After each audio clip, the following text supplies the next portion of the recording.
എല്ലാ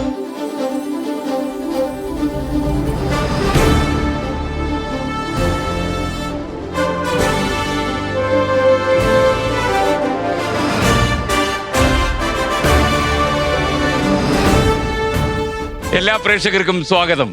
നിങ്ങൾ കാണുന്നത് വില്ലി white toothpaste presents Amruthaveni hair elixir Flowers 1 Kodi. ചില സംഭവങ്ങൾ അങ്ങനെയാണ്, എത്ര അന്വേഷിച്ചാലും യാഥാർത്ഥ്യം പുറത്തു വരില്ല. കാലങ്ങളെടുക്കും ചിലപ്പോൾ കാരണങ്ങൾ അറിയാൻ.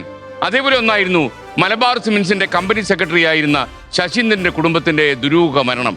അദ്ദേഹവും 2 കുട്ടികളും ആദ്യം മരിച്ചു. അവർ ആത്മഹത്യ ചെയ്യുകയായിരുന്നു എന്നാണ് പുറം ലോകം ആദ്യം അറിഞ്ഞത്. പിന്നീട് അദ്ദേഹത്തിന്റെ ഭാര്യ ദുരൂഹ സാഹചര്യത്തിൽ മരിച്ചു. ഇപ്പോഴും പിടികിട്ടാത്ത ചോദ്യമാണ്, മലബാർ സിമന്റ്സിന്റെ സെക്രട്ടറി ആയിരുന്ന ശശീന്ദ്രന് എന്താണ് സംഭവിച്ചത്? ഈ സംഭവത്തിന്റെ നാൾവഴികൾ നമ്മളോട് പറയുവാനും ഒപ്പം മത്സരിക്കുവാനും വരികയാണ് പാലക്കാട് കൊല്ലങ്കോട് നിന്ന് മലബാർ സിമന്റ്സിന്റെ സെക്രട്ടറി ആയിരുന്ന ശശീന്ദ്രന്റെ സഹോദരൻ ഡോക്ടർ വി സനൽകുമാർ. അധ്യാപന രംഗത്തെ സ്തുത്യർഹ സേവനത്തിനൊപ്പം ഡോക്ടർ വി സനൽകുമാർ സ്വന്തം കൂടപ്പിറപ്പിന്റെ കുടുംബത്തിന് മരണാനന്തര നീതി തേടിയുള്ള നിയമ പോരാട്ടത്തിലൂടെയും ശ്രദ്ധേയനാവുകയാണ്. സംസ്ഥാന സർക്കാർ നിയന്ത്രണത്തിലുള്ള പൊതുമേഖലാ സ്ഥാപനമായ മലബാർ സിമന്റ്സിലെ അഴിമതിക്കെതിരെ വിട്ടുവീഴ്ചയില്ലാത്ത നിലപാടെടുത്ത കമ്പനി സെക്രട്ടറി ശശീന്ദ്രന്റെ സഹോദരനാണ് വി സനൽകുമാർ.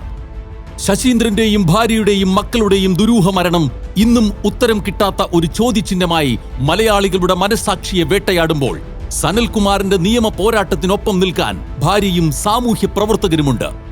ഇതുവരെ അറിഞ്ഞതും പറഞ്ഞതുമായ വെളിപ്പെടുത്തലുകൾക്കപ്പുറം ശശീന്ദ്രനെ വേട്ടയാടിയ ഉദ്യോഗസ്ഥ രാഷ്ട്രീയ കൂട്ടുകെട്ടിന്റെ കറുത്ത കൈകൾ വെളിച്ചത്ത് കൊണ്ടുവരാൻ ഫ്ലവേഴ്സ് 1 കോടിയുടെ വേദിയിലേക്ക് ഡോക്ടർ വി സനൽകുമാർ.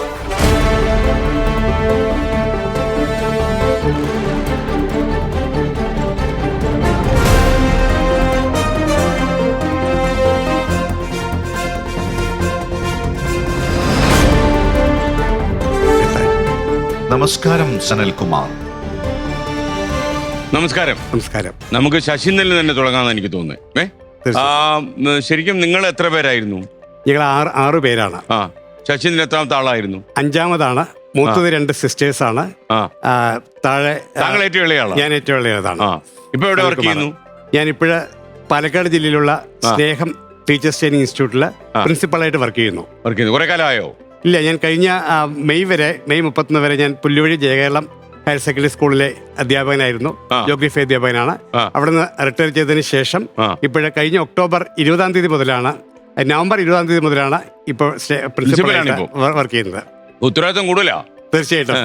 യഥാർത്ഥത്തില് ഈ നമ്മൾ നേരിട്ട് ഈ പ്രശ്നത്തിലേക്ക് വന്നാൽ മലബാർ സിമന്റ്സിൽ നടന്നു എന്ന് പറയപ്പെടുന്ന ആ അഴിമതി ഒരു ഇന്റേണൽ ഓഡിറ്റർ എന്നല്ലേ അദ്ദേഹം രേഖപ്പെടുത്തിയിരുന്നോ?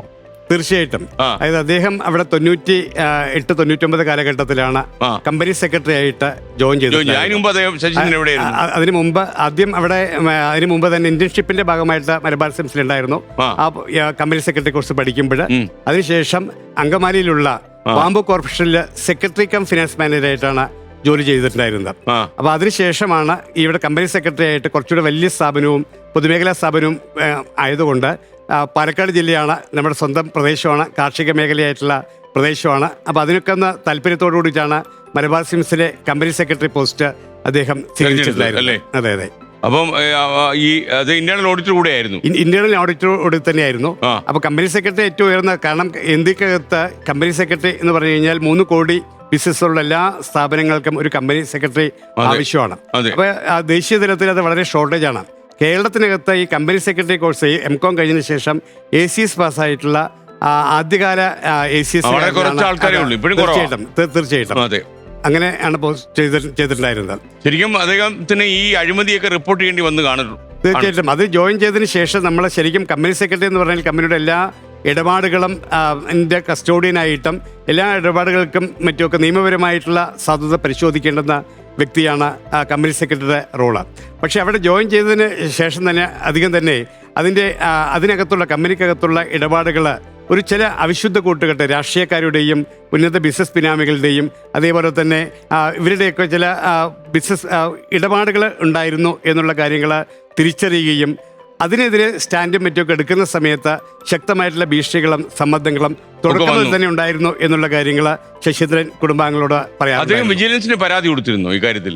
വിജിലൻസിന് കാരണം എന്ന് പറഞ്ഞു കഴിഞ്ഞാൽ ഇത് പ്രധാനമായിട്ടും ഇതിനകത്ത് തുടക്കത്തിൽ ഇതിന്റെ നാഴ്വഴികൾ നമ്മൾ നോക്കിക്കഴിഞ്ഞാൽ 1996 കാലഘട്ടത്തിലാണ് മലബാർ സിമന്റ്സിന്റെ അഴിമതികളെ കുറിച്ചിട്ടുള്ള ഇന്റേണൽ ഓഡിറ്റിംഗ് വിങ്ങും മറ്റുമൊക്കെ പരിശോധിക്കുകയും അതിനകത്ത് ചില ക്രമക്കേടുകളും മറ്റുമൊക്കെ കണ്ടെത്തുകയും ചെയ്തിട്ടുണ്ടായിരുന്നു.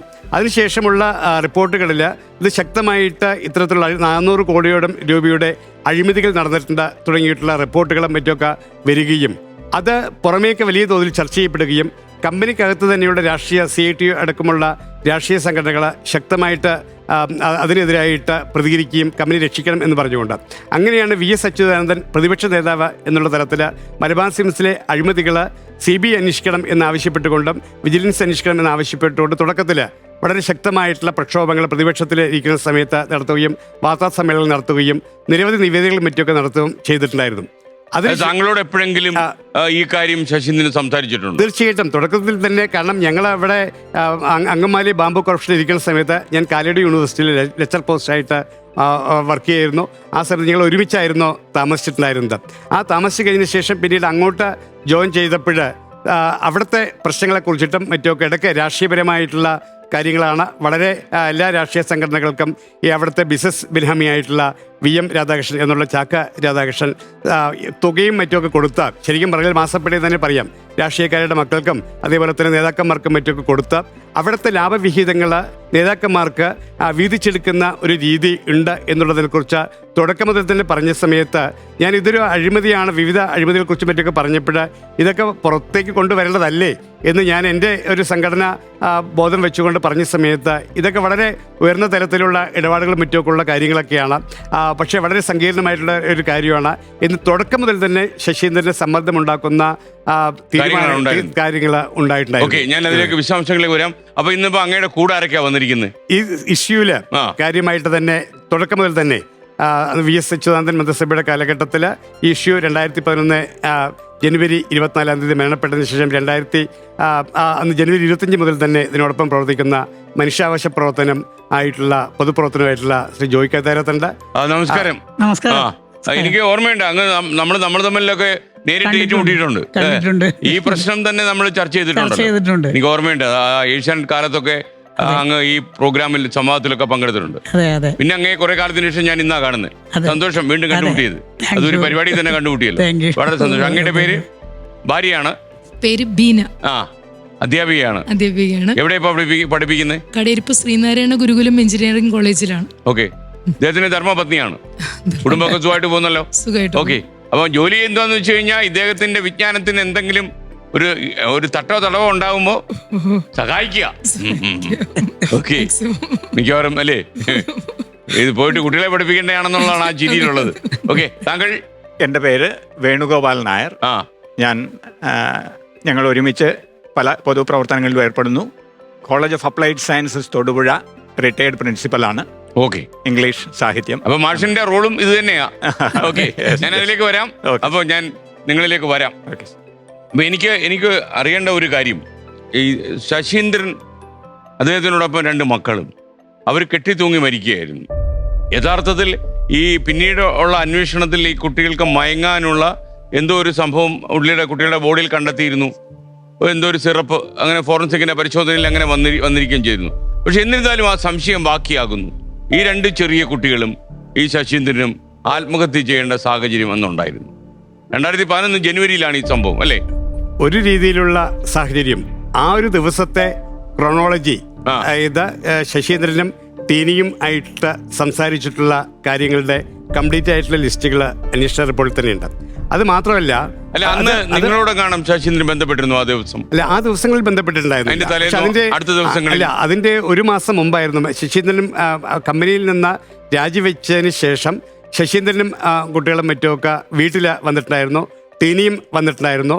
പക്ഷേ ജോലി രാജിവെച്ചതിന് ശേഷം അതായത് അന്നാണ് ശരിക്കും പറഞ്ഞാൽ ഞങ്ങൾ അച്ഛനുണ്ടായിരുന്നു, മറ്റ് സഹോദരന്മാരുണ്ടായിരുന്നു, ഞങ്ങളെല്ലാവരും ഉണ്ടായിരുന്നു. ഒരു ഡിസംബർ 29 30 ആയിട്ടാണ് വന്നിട്ടുണ്ടായിരുന്നത്.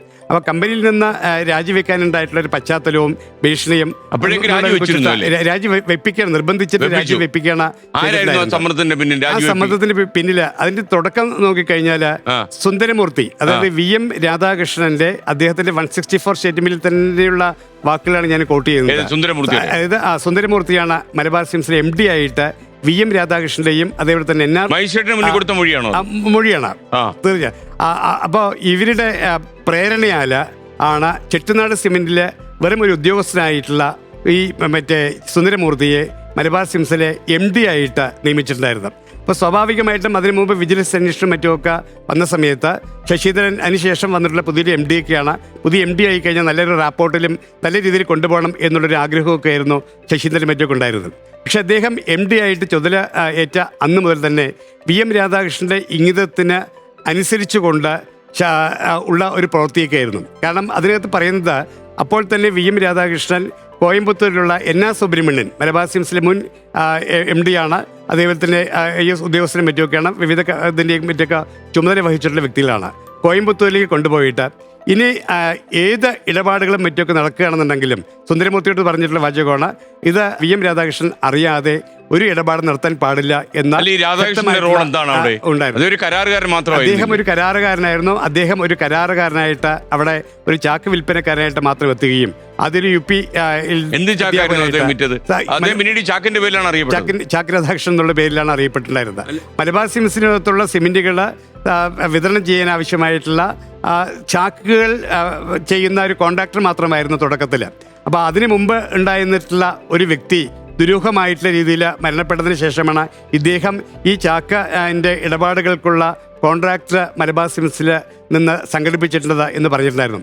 അത് വന്നതിന് ശേഷം പിന്നീട് ഈ ഇടപാടുകളിലൂടെ ലഭിക്കുന്ന ലാഭങ്ങൾ അത് മറ്റു രീതിയിലുള്ള അസംസ്കൃത വസ്തുക്കൾ എല്ലാം തന്നെ ഫ്ലൈ ആഷ് തുടങ്ങിയിട്ടുള്ള അസംസ്കൃത വസ്തുക്കളൊക്കെ രാജ്യത്തിൻ്റെ വിവിധ ഭാഗങ്ങളിൽ നിന്ന് ചുരുങ്ങിയ ചെലവിൽ കിട്ടുന്ന സാധനങ്ങൾ വിദേശത്തിന് ഇറക്കുമതി ചെയ്തതാണ് എന്നുള്ള വ്യാജരേഖകളും മറ്റുമൊക്കെ ഉണ്ടാക്കി അതിൽ നിന്ന് കിട്ടുന്ന വലിയ വലിയ ലാഭവിഹിതങ്ങൾ പിന്നെ എല്ലാറ്റിൻ്റെയും കരാറുകാരനായിട്ട് രാധാകൃഷ്ണൻ മാറുന്നൊരു ചിത്രമായിരുന്നു. അത് മാത്രമല്ല ഈ സുന്ദരമൂർത്തി അവിടെ കൊണ്ടുവരുന്നതിൽ രാധാകൃഷ്ണൻ റോൾ ഉണ്ടായിരുന്നു. തീർച്ചയായിട്ടും സുന്ദരമൂർത്തിയെ കൊണ്ടുവന്നതിന് ശേഷം സുന്ദരമൂർത്തി ശരിക്കും VM രാധാകൃഷ്ണന്റെ ബിനാമിയായിരുന്നു. അദ്ദേഹത്തെ പത്മകുമാറാണ്. അല്ല അന്ന് ചാക്ക് രാധാകൃഷ്ണൻ വിചാരിച്ചാൽ ഈ സുന്ദരമൂർത്തിയെ പോലെ ഒരാളെ മലബാർ സിംസിന്റെ MD ആക്കാൻ പറ്റുമായിരുന്നു. തീർച്ചയായിട്ടും. കാരണം എല്ലാ മലബാർ സിംസിനകത്തുള്ള എല്ലാ നിയമനങ്ങളിലും അതേപോലെ തന്നെ കരാർ നിയമനങ്ങളിലടക്കം VM രാധാകൃഷ്ണന്റെ നോമിനികളും അതേപോലെ തന്നെ അതിനകത്ത് അതൊക്കെ നിരവധി കേസുകളും അതിനെക്കുറിച്ചിട്ടുള്ള ഇതൊക്കെ ഉണ്ടായിരുന്നു. പല ഉദ്യോഗസ്ഥന്മാരിൽ നിന്നും മറ്റൊക്കെ പൈസയും മറ്റൊക്കെ വാങ്ങിച്ച ശേഷം നിയമനം നടത്തുന്ന രീതി ഉണ്ടായിരുന്നു. അത് മാത്രമല്ല എല്ലാ കിങ് മേക്കറായിട്ട് മലബാർ സിംസിനകത്തുള്ള ഏത് ഇടപാടാണെങ്കിലും അതിൻ്റെ പിന്നിൽ രാധാകൃഷ്ണൻ എന്നുള്ള രീതിയിൽ വരികയും അത് പാലക്കാട് ജില്ലയിലുള്ള എല്ലാ രാഷ്ട്രീയ നേതാക്കന്മാർക്കും വലിയ തുകകളും രാഷ്ട്രീയ നേതാക്കന്മാരുടെ മക്കൾക്കും അടക്കം മാസപ്പടി എന്നുള്ള രൂപത്തിലും സംഭാവന എന്നുള്ള രൂപത്തിലും വലിയ ഇതാക്കി കൊടുത്ത് അതിൻ്റെ ഒരു അധികാര സ്ഥാപനം അദ്ദേഹം സ്ഥാപിക്കുന്ന ഒരു രീതി ഉണ്ടായിരുന്നു. ഡോക്ടർ സനൽകുമാർ, നമുക്കിനി മത്സരം തുടരണം. മത്സരം തുടങ്ങണം. നമ്മൾ മത്സരം തുടങ്ങിയിട്ടില്ല. അപ്പൊ നമ്മൾക്ക് കുട്ടേട്ടനെ പരിചയപ്പെട്ടല്ലോ. ഇതാണ് നമ്മുടെ കുട്ടേട്ടൻ. കുട്ടേട്ടന്റെ കാര്യങ്ങളൊക്കെ അറിയാം. നമസ്കാരം മിസ്റ്റർ V സനൽകുമാർ. എന്തൊക്കെയുണ്ട് വിശേഷങ്ങൾ? ഇതൊക്കെ തന്നെയാണ് കാര്യങ്ങൾ. താങ്കളെ കുറിച്ചുള്ള മുഴുവൻ കാര്യങ്ങളും കുട്ടേട്ടൻ മനസ്സിലാക്കി വെച്ചിട്ടുണ്ട്. V സനൽകുമാർ, താങ്കൾ നന്നായി മത്സരിക്കൂ. എല്ലാ സഹായത്തിനും കുട്ടേട്ടൻ കൂടെ ഉണ്ടാകും. താങ്കളെ കാത്തിരിക്കുന്നത് 1 കോടി രൂപയാണ്. ഇനിയിപ്പോൾ നമുക്ക് 2 രീതിയിലാണ് മത്സരിക്കുന്നത് ഇവിടെ. അതായത് 10 ചോദ്യങ്ങൾ വഴി 1 കോടിയിലും 20 ചോദ്യങ്ങൾ വഴി 1 കോടിയിലും. അപ്പൊ നമ്മൾ ഏത് വഴി 20 ചോദ്യങ്ങൾ വഴി പോകണോ 10 ചോദ്യങ്ങൾ വഴി പോകണോ? 20 ചോദ്യങ്ങൾ ആയിക്കോട്ടെ. നമുക്ക് അതൊക്കെ കാര്യങ്ങളൊക്കെ ഇനിയും പറയാനുണ്ടല്ലോ. അപ്പൊ നമുക്ക് ആദ്യത്തെ ചോദ്യത്തിലേക്ക് പോയാലോ? അപ്പൊ നമുക്ക് ആദ്യത്തെ ചോദ്യം 10,000 രൂപയുടെ ചോദ്യമാണ്.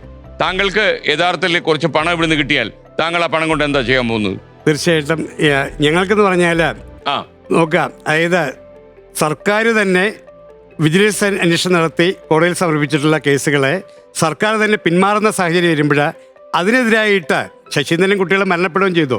അപ്പോൾ സർക്കാരിൻ്റെ വിജിലൻസ് അന്വേഷണവുമായിട്ട് ബന്ധപ്പെട്ടുള്ള കേസുകളിന്മേൽ അതുകൂടി നടത്തിക്കൊണ്ടുപോകേണ്ടുന്ന ഒരു ദുരവസ്ഥയാണ് ശശീന്ദ്രൻ്റെ കുടുംബത്തിലും ആക്ഷൻ കൗൺസിലും മറ്റുമൊക്കെ ഉണ്ടായിട്ടുള്ളത്.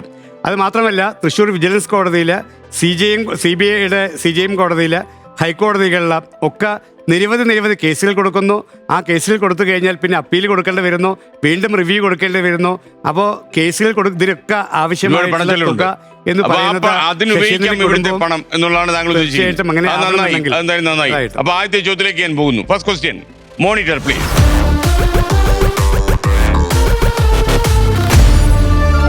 അപ്പൊ താങ്കൾ അങ്ങോട്ട് നോക്കിക്കോളൂ, ഒരു ചെറിയ ദൃശ്യം ഞാൻ കാണിച്ചു തരാം. കേരളത്തിൽ നിലവിലുണ്ടായിരുന്ന ഏത് അളവാണ് ചിത്രത്തിലുള്ളത്? ഓപ്ഷൻ എ വെള്ളിക്കോൽ, ഓപ്ഷൻ ബി നാഴി, ഓപ്ഷൻ സി ഇടങ്ങഴി, ഓപ്ഷൻ ഡി ത്രുടി. ആദ്യത്തേതാണ് ഓപ്ഷൻ എ വെള്ളിക്കോൽ. വെള്ളിക്കോൽ ഞാൻ പൂട്ടാമോ? കൂട്ടാം. ശരിയായിരിക്കും വിശ്വസിക്കാം അല്ലേ? ഓപ്ഷൻ എ വെള്ളിക്കോൽ ഞാൻ പൂട്ടുന്നു. അപ്പോ പൂട്ടിക്കഴിഞ്ഞാണ് ടെൻഷൻ അല്ലേ? തുറക്കുന്ന ഒരേ ടെൻഷനാണ്. ഇത് ശരിയായിരിക്കുമോ? ശരിയാവണമെന്നാണ് അങ്ങേക്ക് ഒരു അഭിപ്രായം. ഇത് ശരിയായിരിക്കുമോ? ശരിയാണ്. ശരിയായിരിക്കും. അവരെല്ലാതെ അഭിപ്രായമാണ്. അപ്പൊ താങ്കൾ പറഞ്ഞ ഉത്തരം ശരിയാണ്. അപ്പൊ 10,000 രൂപയുടെ ആദ്യത്തെ ചോദ്യം ഓക്കെ ആയി. ഞാൻ ചോദിച്ചോട്ടെ, ഈ CV പിന്നീട് നടത്തിയ അന്വേഷണങ്ങളിൽ ഈ VM രാധാകൃഷ്ണൻ എന്ന് പറയുന്ന ഈ ആളിന് ഇത്ര കൂടുതൽ സ്വാധീനം അവിടെ ഉള്ളതായി രേഖപ്പെടുത്തിയിട്ടുണ്ടോ? തീർച്ചയായിട്ടും. അതിനകത്ത് ഈ പറയുന്നവരുടെ എല്ലാവരുടെ 164 സ്റ്റേറ്റ്മെന്റ് തുടക്കത്തിലുള്ള CBIക്ക് കൊടുത്തിട്ടുള്ള സുന്ദരമൂർത്തിയുടെയും രണ്ടാം പ്രതിയായിട്ടുണ്ടായിരുന്ന സൂര്യനാരായണന്റെയും അതേപോലെ തന്നെ അവിടുത്തെ മറ്റു ഉദ്യോഗസ്ഥന്മാരുടെയും മറ്റുമൊക്കെ എല്ലാ മൊഴികളിലും 164 സ്റ്റേറ്റ്മെന്റിൽ എങ്ങനെയാണ് രാധാകൃഷ്ണൻ അവരെയൊക്കെ ഭീഷണിപ്പെടുത്തിയിട്ടുള്ളതും കൊണ്ടുവന്നിട്ടുള്ളതും അവിടെ വളരെ വ്യക്തമായിട്ട് രാധാകൃഷ്ണനെ CBI അറസ്റ്റ് ചെയ്തല്ലോ. പിന്നീട് അറസ്റ്റ് ചെയ്തു അല്ലെ? അറസ്റ്റ് ചെയ്തപ്പോ CBI എന്താ പറഞ്ഞത് അറസ്റ്റ് ചെയ്യാനുള്ള കാരണമായിട്ട്? ഇതിനകത്ത് ശശീന്ദ്രനെയും മറ്റുമൊക്കെ ശരിക്കും ശക്തമായിട്ട് ശശീന്ദ്രന്റെ വീട്ടിൽ ചെന്ന പല സന്ദർഭങ്ങളുടെ ഭീഷണിപ്പെടുത്തിയിട്ടുള്ളതുണ്ടായിരുന്നു. വീട്ടിൽ ഇപ്പം ആദ്യം പ്രലോഭനമായിരുന്നു. പ്രലോഭനത്തിന് വഴങ്ങാതെ പ്രലോഭനം എന്ന് പറഞ്ഞാൽ നിങ്ങൾക്ക് ഈ വീടൊക്കെ ഇതൊന്നും പോരാലോ, വലിയ മുകളിലത്തെ നില പണിത നൽകാം, ക്ലിനിക്കും മറ്റുമൊക്കെ വേറെ നല്ല രീതിയിലുള്ള ജോലികളും മറ്റുമൊക്കെ ശശീന്ദ്രന്റെ വൈഫ് അതിന് നല്ല ജോലിയും മറ്റുമൊക്കെ കൊടുക്കാം, മക്കൾക്ക് ട്യൂഷൻ എടുക്കാൻ പറ്റുമോ, ആ രീതിയിലുള്ള പ്രലോഭനങ്ങളും മറ്റുമൊക്കെ ഉണ്ടായിരുന്നു. അപ്പോൾ അതിൻ്റെ ഒന്നും ആവശ്യമില്ല എന്ന് ശശീന്ദ്രൻ നിരാകരിച്ചിട്ടുള്ള സന്ദർഭം ഉണ്ടായിരുന്നു. ആ സമയത്താണ് വിജിലൻസ് കേസുകൾ ശക്തമായിട്ട് കൊണ്ടുപോകുന്ന സമയമായിരുന്നു. VS അച്യുതാനന്ദൻ ശശീന്ദ്രൻ മൊഴി കൊടുത്തോ? തീർച്ചയായിട്ടും വിജിലൻസിൽ ഏറ്റവും പ്രധാനപ്പെട്ടുള്ള സാക്ഷിയാണ് ശശീന്ദ്രൻ. കാരണം VS അച്യുതാനന്ദൻ സർക്കാർ ശക്തമായിട്ട് ഈ മലബാർ സിംസിലെ അഴിമതിയെ കുറിച്ചിട്ട് അന്വേഷിക്കണം എന്നാവശ്യപ്പെട്ടുകൊണ്ട് സമരം ചെയ്യുകയും പ്രക്ഷോഭം നടത്തുകയും മറ്റൊക്കെ ചെയ്യുകയും അതിനുശേഷം സർക്കാർ അധികാരത്തിൽ വന്ന സമയത്ത് ആദ്യമായിട്ട് തന്നെ വിജിലൻസ് അന്വേഷണത്തിന് ഉത്തരവിടുകയാണ് ചെയ്തിട്ടുണ്ടായിരുന്നത്. 2005 അതിനുശേഷവും മറ്റൊക്കെയുള്ള ഇടപാടുകളെ കുറിച്ചിട്ട് വിജിലൻസ് സഫിയുള്ള സേതിന്റെ നേതൃത്വത്തിൽ മറ്റൊക്കെ ആയിരുന്നു. അപ്പോൾ ആ അന്വേഷണത്തിന്റെ റിപ്പോർട്ടുകളാണ് 2010 ഡിസംബർ ലാസ്റ്റ് ആവുന്ന സമയത്താണ് ആ കുറ്റപത്രം സമർപ്പിക്കുന്ന രീതി ഉണ്ടായിരുന്നത്. സഫിയുള്ള സേതിന്റെ നേതൃത്വത്തിൽ ഈ കുറ്റപത്രം കൊടുക്കുന്ന തയ്യാറാക്കുന്ന സമയത്ത് ഏറ്റവും ശക്തമായിട്ട് ആധികാരികമായിട്ടുള്ള മൊഴികളും സത്യസന്ധമായിട്ടുള്ള മൊഴികളും ഇതിൻ്റെ പിന്നിലുള്ള ഇടപാടുകളെക്കുറിച്ച് വ്യക്തമായിട്ടുള്ള മൊഴികളും മറ്റുമൊക്കെ ഭീഷണികളും മറ്റൊന്നും വകവയ്ക്കാതെ ശശീന്ദ്രൻ കൊടുത്തിട്ടുണ്ടായിരുന്നു. അപ്പോൾ മുതൽ തന്നെ ശശീന്ദ്രൻ്റെതായിട്ട് ശക്തമായിട്ടുള്ള ഭീഷണി ഉണ്ടായിരുന്നു. ശശീന്ദ്രനെയും കുട്ടികളെയും മറ്റൊക്കെ ഞങ്ങളെയൊക്കെ കുടുംബത്തോടെ ആത്മഹത്യ ചെയ്യുന്ന സാഹചര്യം ഉണ്ടാക്കും എന്ന് രാധാകൃഷ്ണൻ ഫോണിലൂടെയും വീട്ടിൽ ചെന്നും മറ്റുമൊക്കെ ഭീഷണിപ്പെടുത്തുള്ളൊരു സാഹചര്യം ഉണ്ടായിരുന്നു. അതിന് ഞങ്ങൾ ആത്മഹത്യ ചെയ്യുകയാണെങ്കിലല്ലേ ഞങ്ങൾക്ക് മരിക്കേണ്ടതായിട്ടുള്ളൂ എന്നുള്ള രീതിയിലേക്ക് ശശീന്ദ്രൻ തമാശ ശശീന്ദ്രൻ ഗൗരവമായി എടുത്തിരുന്നു. ഗൗരവം എന്ന് പറഞ്ഞാൽ എപ്പോഴും ഇതിൻ്റെ ഇടപാടുകൾ വളരെ ശക്തമായിട്ടുണ്ടായിരുന്നു. പക്ഷെ എപ്പോഴും രാധാകൃഷ്ണനെതിരായിട്ട് ശക്തമായിട്ടുള്ള നിലപാടുകൾ എന്ന് പറഞ്ഞാൽ അനധികൃതമായിട്ടുള്ള രാധാകൃഷ്ണനെതിരായിട്ടുള്ളതല്ല, അനധികൃതമായിട്ടുള്ള ഇടപാടുകൾ ഉണ്ടെന്നുണ്ടെങ്കിൽ അത് നോട്ട് രേഖപ്പെടുത്തുക എന്നുള്ളതും മീറ്റിംഗ് കൂടുന്ന സമയത്ത് ബോർഡ് മീറ്റിംഗ് മറ്റൊക്കെ കൂടുമ്പോൾ രേഖപ്പെടുത്തുക എന്നുള്ളത് കമ്പനി സെക്രട്ടറി എന്നുള്ള രീതിയിലുള്ള റോളായിരുന്നു. അതായത് വ്യക്തിപരമായിട്ടുള്ള ഇതായിരുന്നില്ല. പക്ഷെ അതിൻ്റെയൊക്കെ പിന്നിൽ ഈ പറയുന്ന രാധാകൃഷ്ണന്റെ റോൾ ഉണ്ടായിരുന്നു. ഇനി നമ്മൾ 20,000 രൂപയുടെ ചോദ്യത്തിലേക്ക് കടക്കുന്നു. Question please.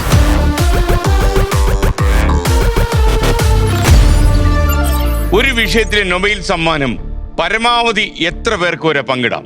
Option A 5, option B 2, option C 3, option D 4. പത്രങ്ങളിൽ വായിച്ചിട്ടുള്ളത് 3 പേർക്ക് വരെ കൊടുത്തിട്ടുള്ളതായിട്ട് കണ്ടിട്ടുണ്ട്. അപ്പൊ നമുക്കത് പൂട്ടാം എന്നാണ് തോന്നുന്നത്. ഓപ്ഷൻ സി 3 ഞാൻ പൂട്ടി ലോക്ക് ചെയ്തു. ഓക്കെ, ഉത്തരം ശരിയാണ്. അപ്പൊ 20,000 രൂപയുടെ ചോദ്യം, അതിന് ഉത്തരം നൽകി കഴിഞ്ഞു. 30,000 രൂപയുടെ ചോദ്യത്തിലേക്ക് നമ്മൾ പോകുന്നു. 30,000. Question please.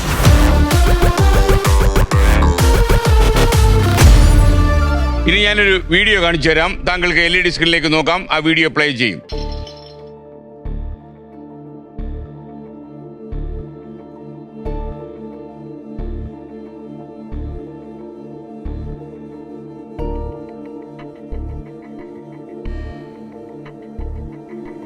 ശ്രദ്ധിച്ചല്ലോ, വീഡിയോ ശ്രദ്ധിച്ചല്ലോ. ഇനിയാണ് ചോദ്യം. ഈ ചിത്രത്തിലെ കുമ്മാട്ടി എന്ന കഥാപാത്രത്തിന് ശബ്ദം നൽകിയ പ്രശസ്ത എഴുത്തുകാരൻ ആരാണ്? Option A Pala Narayanan Nair, option B Vaikom Muhammad Basheer, option C S K Pottekkatt, option D Kavalam Narayana Panicker. ഇതിനകത്ത് നല്ല ഗാനരചയിതാവും മറ്റൊക്കെ ആയിട്ടുള്ള കാവാലം നാരായണ പണിക്കർ. ഓക്കെ, കൂട്ടാൻ എനിക്ക് കാവാലം നാരായണ പണിക്കർ തന്നെയാണ് കൂട്ടാം. അദ്ദേഹത്തിന്റെ നാടകങ്ങളൊക്കെ താങ്കൾ കണ്ടിട്ടുണ്ടോ? നാടകങ്ങളും അദ്ദേഹത്തിന്റെ നാടകങ്ങളെക്കാൾ ഉപരിയായിട്ട് അദ്ദേഹത്തിന്റെ ഗാനങ്ങളാണ്, നാടോടി ഇതുമായിട്ട് ബന്ധപ്പെട്ടിട്ടുള്ള ഗാനങ്ങളാണ്, പാട്ടുകളാണ് ഏറ്റവും ആസ്വാദനമായിട്ട് തോന്നിയിട്ടുള്ളത്. ഓപ്ഷൻ ഡി കാവാലം നാരായണ പണിക്കർ ഞാൻ ലോക്ക് ചെയ്യുന്നു. Option D Kavalam Narayana Panicker. താങ്കൾ പറഞ്ഞ ഉത്തരം ശരിയാണ്. അദ്ദേഹത്തിന്റെ സ്ക്രീൻ പ്ലേ തയ്യാറാക്കുന്നതിലും ഒക്കെ തന്നെ അദ്ദേഹത്തിന് റോൾ ഉണ്ടായിരുന്നു. പ്രത്യേക തന്നെയാണ്. അദ്ദേഹത്തിന്റെ നാടക ജീവിതമൊക്കെ ഇങ്ങനെയുള്ള അല്ലെ, തനത് നാടകവേദിയിലെ ആളായിരുന്നു അദ്ദേഹം. ഓർമ്മയുണ്ടല്ലോ. ഇതിനിടയ്ക്ക് മുഖ്യമന്ത്രിക്ക് ജീവന് ഭീഷണിയുണ്ട് എന്ന് പറഞ്ഞിട്ട് ഇതേ ഒരു കത്തെഴുതിയല്ലോ ശശീന്ദ്രൻ. ഈ മരിക്കുന്നതിനൊക്കെ എത്രയോ ദിവസങ്ങൾക്ക് മുമ്പ് എഴുതിയ കത്താണത് അല്ലേ? അപ്പൊ പിന്നീട് ആ കത്ത് മാറ്റിക്കൊണ്ട് വീണ്ടും അദ്ദേഹം നേരത്തെ എഴുതിയ കത്തിൽ നിന്നും മാറിയിട്ട് എഴുതിയല്ലോ, നേരത്തെയുള്ള കത്ത് ശരിയല്ല എന്ന് പറഞ്ഞിട്ട്. അതിന്റെ പശ്ചാത്തലം എന്താന്ന് പറഞ്ഞു കഴിഞ്ഞാൽ, അതായത് ഇതിനകത്ത് സുന്ദരമൂർത്തി MD ആയിട്ട് ചുമതല ഏറ്റെടുത്ത ഉടനെ തന്നെ ശശീന്ദ്രനെ സുന്ദരമൂർത്തിയുടെ ക്യാബിനിൽ VM രാധാകൃഷ്ണന്റെ മുമ്പിൽ വിളിച്ചു വരുത്തിയിട്ട് പറയുണ്ടായിരുന്നു, ഇവിടെ സൂര്യനാരായണൻ, അതായത് VM രാധാകൃഷ്ണന്റെ ബിനാമിയായിട്ടുള്ള അവിടുത്തെ തന്നെ ഒരുപാട് അദ്ദേഹത്തിനെതിരായിട്ട് വിജിലൻസ് കേസുകളും മറ്റൊക്കെയുള്ള സൂര്യനാരായണൻ എന്നുള്ള വ്യക്തിയാണ് ശശീന്ദ്രന്റെ പേഴ്സണൽ സെക്രട്ടറി ആയിട്ട് നിയമിക്കണം എന്ന് പറഞ്ഞപ്പോൾ അത് പാടില്ല. കാരണം അദ്ദേഹം കറപ്ഷനായിട്ടുള്ള ആളാണ്. പേഴ്സണൽ സെക്രട്ടറി എന്ന് പറഞ്ഞു കഴിഞ്ഞാൽ കമ്പനി സെക്രട്ടറിയുടെ എല്ലാ രഹസ്യങ്ങളും മറ്റൊക്കെ അറിയുന്ന വ്യക്തികളും മറ്റൊക്കെയാണ്. അതുകൊണ്ട് സൂര്യനാരായണനെ വെക്കാൻ പാടില്ല എന്ന് പറഞ്ഞുകൊണ്ട് VS അച്യുതാനന്ദന് ആദ്യം തന്നെ കത്ത് എഴുതിയിട്ടുണ്ടായിരുന്നു. പക്ഷേ ആ കത്ത് എഴുതിയ സമയത്ത് അത് വകവയ്ക്കാതെ വീണ്ടും ശക്തമായിട്ട് VSന് കത്ത് എഴുതിയിട്ടുണ്ടായിരുന്നെങ്കിലും മുഖ്യമന്ത്രി ഇരിക്കുന്ന സമയത്താണ് അതിന് മറുപടി മുഴുവൻ കിട്ടിയിട്ടുണ്ടായിരുന്നില്ല. അതിനു മുമ്പ് തന്നെ ഇവര് വളരെ ഭീഷണിയും മറ്റൊക്കെ ഇതാക്കിയിട്ട് MD ഈ സൂര്യനാരായണന്റെ പേഴ്സണൽ സെക്രട്ടറിയായിട്ട് നിയമിക്കുകയും ശശീന്ദ്രന്റെ മുറിക്കകത്ത് തന്നെ പ്രത്യേക ക്യാബിൻ അനുവദിച്ചുകൊണ്ട് ഇരുത്തുകയും ചെയ്തിട്ടുണ്ടായിരുന്നു. എന്നിട്ട് എല്ലാ ഇടപാടുകളും ശശീന്ദ്രൻ എന്ത് ഇടപാടാണെന്നുണ്ടെങ്കിലും സൂര്യനാരായണൻ എഴുതുന്ന ആ നോട്ടുകൾക്ക് അപ്രൂവൽ കൊടുക്കുന്ന രീതി ആയിരിക്കണം എന്നുള്ള ഇൻസ്ട്രക്ഷൻ ചാർജ് എടുത്തതും മുതൽ തന്നെ സുന്ദരമൂർത്തി ഈ ശശീന്ദ്രനോടും VM രാധാകൃഷ്ണൻ സാന്നിധ്യത്തിൽ പറഞ്ഞിട്ടുണ്ടായിരുന്നു. പിന്നീട് അതിനുശേഷം കുറച്ച് ദിവസം കഴിഞ്ഞ സമയത്താണ് ഈ അവിടെയുള്ള ചില ഒറിജിനൽ ഫയലുകൾ, ശശീന്ദ്രൻ്റെ ക്യാബിനകത്താണ് ഇടപാടുമായിട്ട് ബന്ധപ്പെട്ട ഒറിജിനൽ ഫയലുകൾ, ആ ഒറിജിനൽ ഫയലുകൾ കാണാതാവുന്ന ഒരു സാഹചര്യം ഉണ്ടായിരുന്നു. ആ കാണാതാവുന്ന സാഹചര്യം ഭാര്യ ടീനിയോട് നോട്ട് ചെയ്തിട്ടുണ്ട്, കാണുന്നില്ല എന്ന് പറഞ്ഞപ്പോൾ കുറച്ച് കഴിഞ്ഞപ്പോൾ ആ ഒറിജിനൽ ഫയലുകൾ ആവശ്യപ്പെട്ടുകൊണ്ട്, അതായത് ഈ ഫയലുകളെ മറ്റൊക്കെ ആവശ്യപ്പെട്ടുകൊണ്ട് സുന്ദരമൂർത്തി മെമ്മോ കൊടുത്തു. അപ്പോൾ മെമ്മോ കൊടുത്ത സമയത്ത് ശരിക്കും അതിന് കസ്റ്റോഡിയൻ ഉത്തരവാദി ശശീന്ദ്രനാണ്.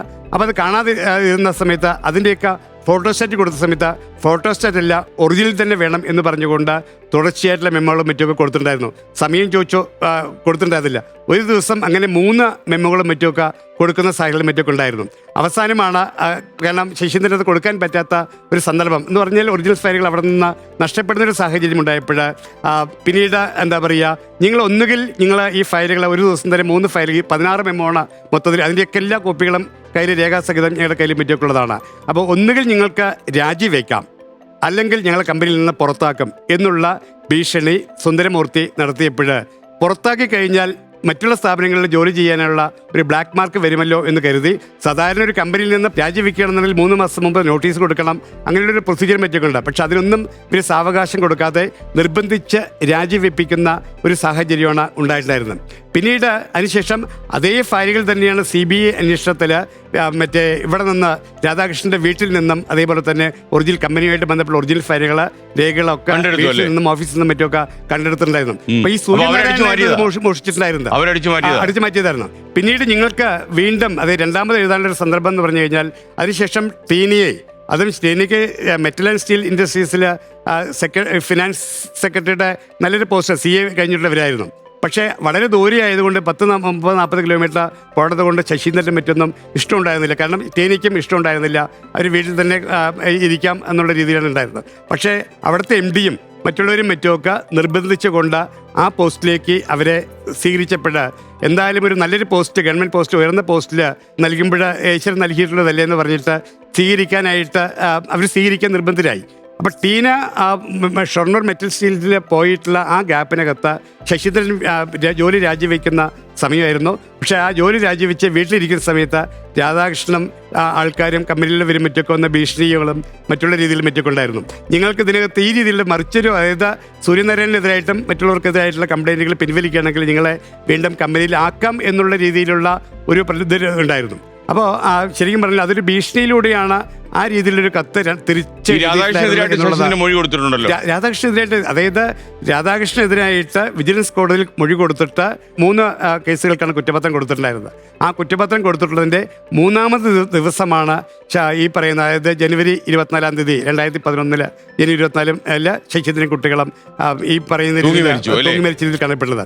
അതിനകത്ത് CBI പറയുന്ന ഒരു കാര്യം, മരണത്തിൽ നമുക്ക് വിസിബിളി, ഇപ്പൊ താങ്കളൊക്കെ അത് കണ്ടതായിരിക്കുമല്ലോ, അപ്പം അതില് നമുക്ക് കാണുന്ന ഒരാളിന് അവിശ്വസനീയമായി ഏറ്റവും പ്രധാനപ്പെട്ട കാര്യം എന്തായിരുന്നു? അപ്പം ഞങ്ങൾക്ക് ശരിക്കും പറഞ്ഞു കഴിഞ്ഞാൽ ആദ്യം ഈ സംഗതി ഷോക്കായിരുന്നു. അതിൻ്റെ പിറ്റേ ദിവസങ്ങളിലും മറ്റുള്ളതിലും മറ്റൊക്കെ വന്ന സമയത്ത് പോലീസ് തന്നെ ആദ്യം തന്നെ ഇതിനെ അട്ടിമറിക്കുന്നതിൻ്റെ ഭാഗമായിട്ട് ഈ വരുന്ന എല്ലാവരെയും ഈ പറയുന്ന മുറികളിലേക്ക് കടത്തിവിടുന്ന രീതിയായിരുന്നു. അത് മാത്രമല്ല മറ്റേ തെളിവ് നശിപ്പിക്കുന്നതിൻ്റെ ഭാഗമായിട്ട് പോലീസ് അത് ചെയ്തിട്ടുണ്ടായിരുന്നു. ആ സമയത്ത് തന്നെ പോലീസിന്റെ ഒരു ഒത്തുകളി ഉണ്ടായിരുന്നു അതിനകത്ത്. തീർച്ചയായിട്ടും പുഷ്കരൻ എന്നുള്ള വ്യക്തിയും കുമാരൻ എന്നുള്ള വ്യക്തികളും രാധാകൃഷ്ണന്റെ ബിസിനസ് ബിനാമിയായിട്ടുള്ള വ്യക്തികൾ തന്നെയാണ്. ഔദാര്യങ്ങൾ കാശുകളും മറ്റുമൊക്കെ അവിടെ നിന്ന് കൈപ്പറ്റിയുള്ള വ്യക്തിയാണ്. ബാംഗ്ലൂരിലെ ഒരു ഫ്ലാറ്റും മറ്റും CBI അന്വേഷണത്തിന്റെ പരിധിയിലും മറ്റൊക്കെ വന്നിട്ടുണ്ടായിരുന്നെങ്കിലും അവരുടെ റോളുകൾ ശരിക്കും പറഞ്ഞു കഴിഞ്ഞാൽ ഈ പറയുന്ന പുഷ്കരൻ എന്നുള്ള വ്യക്തി ടീനയോട് പറയുകയാണ് ശശീന്ദ്രൻ കുടുംബ പ്രശ്നം കാരണം ആത്മഹത്യ ചെയ്തു എന്ന് എഴുതി കൊടുക്കാൻ ഈ മരിച്ച ടീന എത്തിയതിന് ശേഷമാണ് ഇത് കണ്ടിട്ടുണ്ടായിരുന്നത്. അപ്പോഴാണ് മുറിക്കകത്ത് അകത്തുനിന്ന് പൂട്ടിയിരിക്കുന്നു, അടുക്കള വാതിൽ തുറന്നിരിക്കുന്നു, താക്കോലിൻ്റെ പതിവ് വയ്ക്കുന്ന സ്ഥാനത്ത് നിന്ന് വ്യത്യസ്തമായിട്ടുള്ള താക്കോലും മറ്റൊക്കെ കണ്ടിരിക്കുന്നു. പിന്നീട് ടീന വാതിൽ തുറന്ന് ഉള്ളിലേക്ക് ചെല്ലുന്ന സമയത്ത് അവിടെ വേറൊരു കാരൊക്കെ ഉണ്ടായിരുന്നു.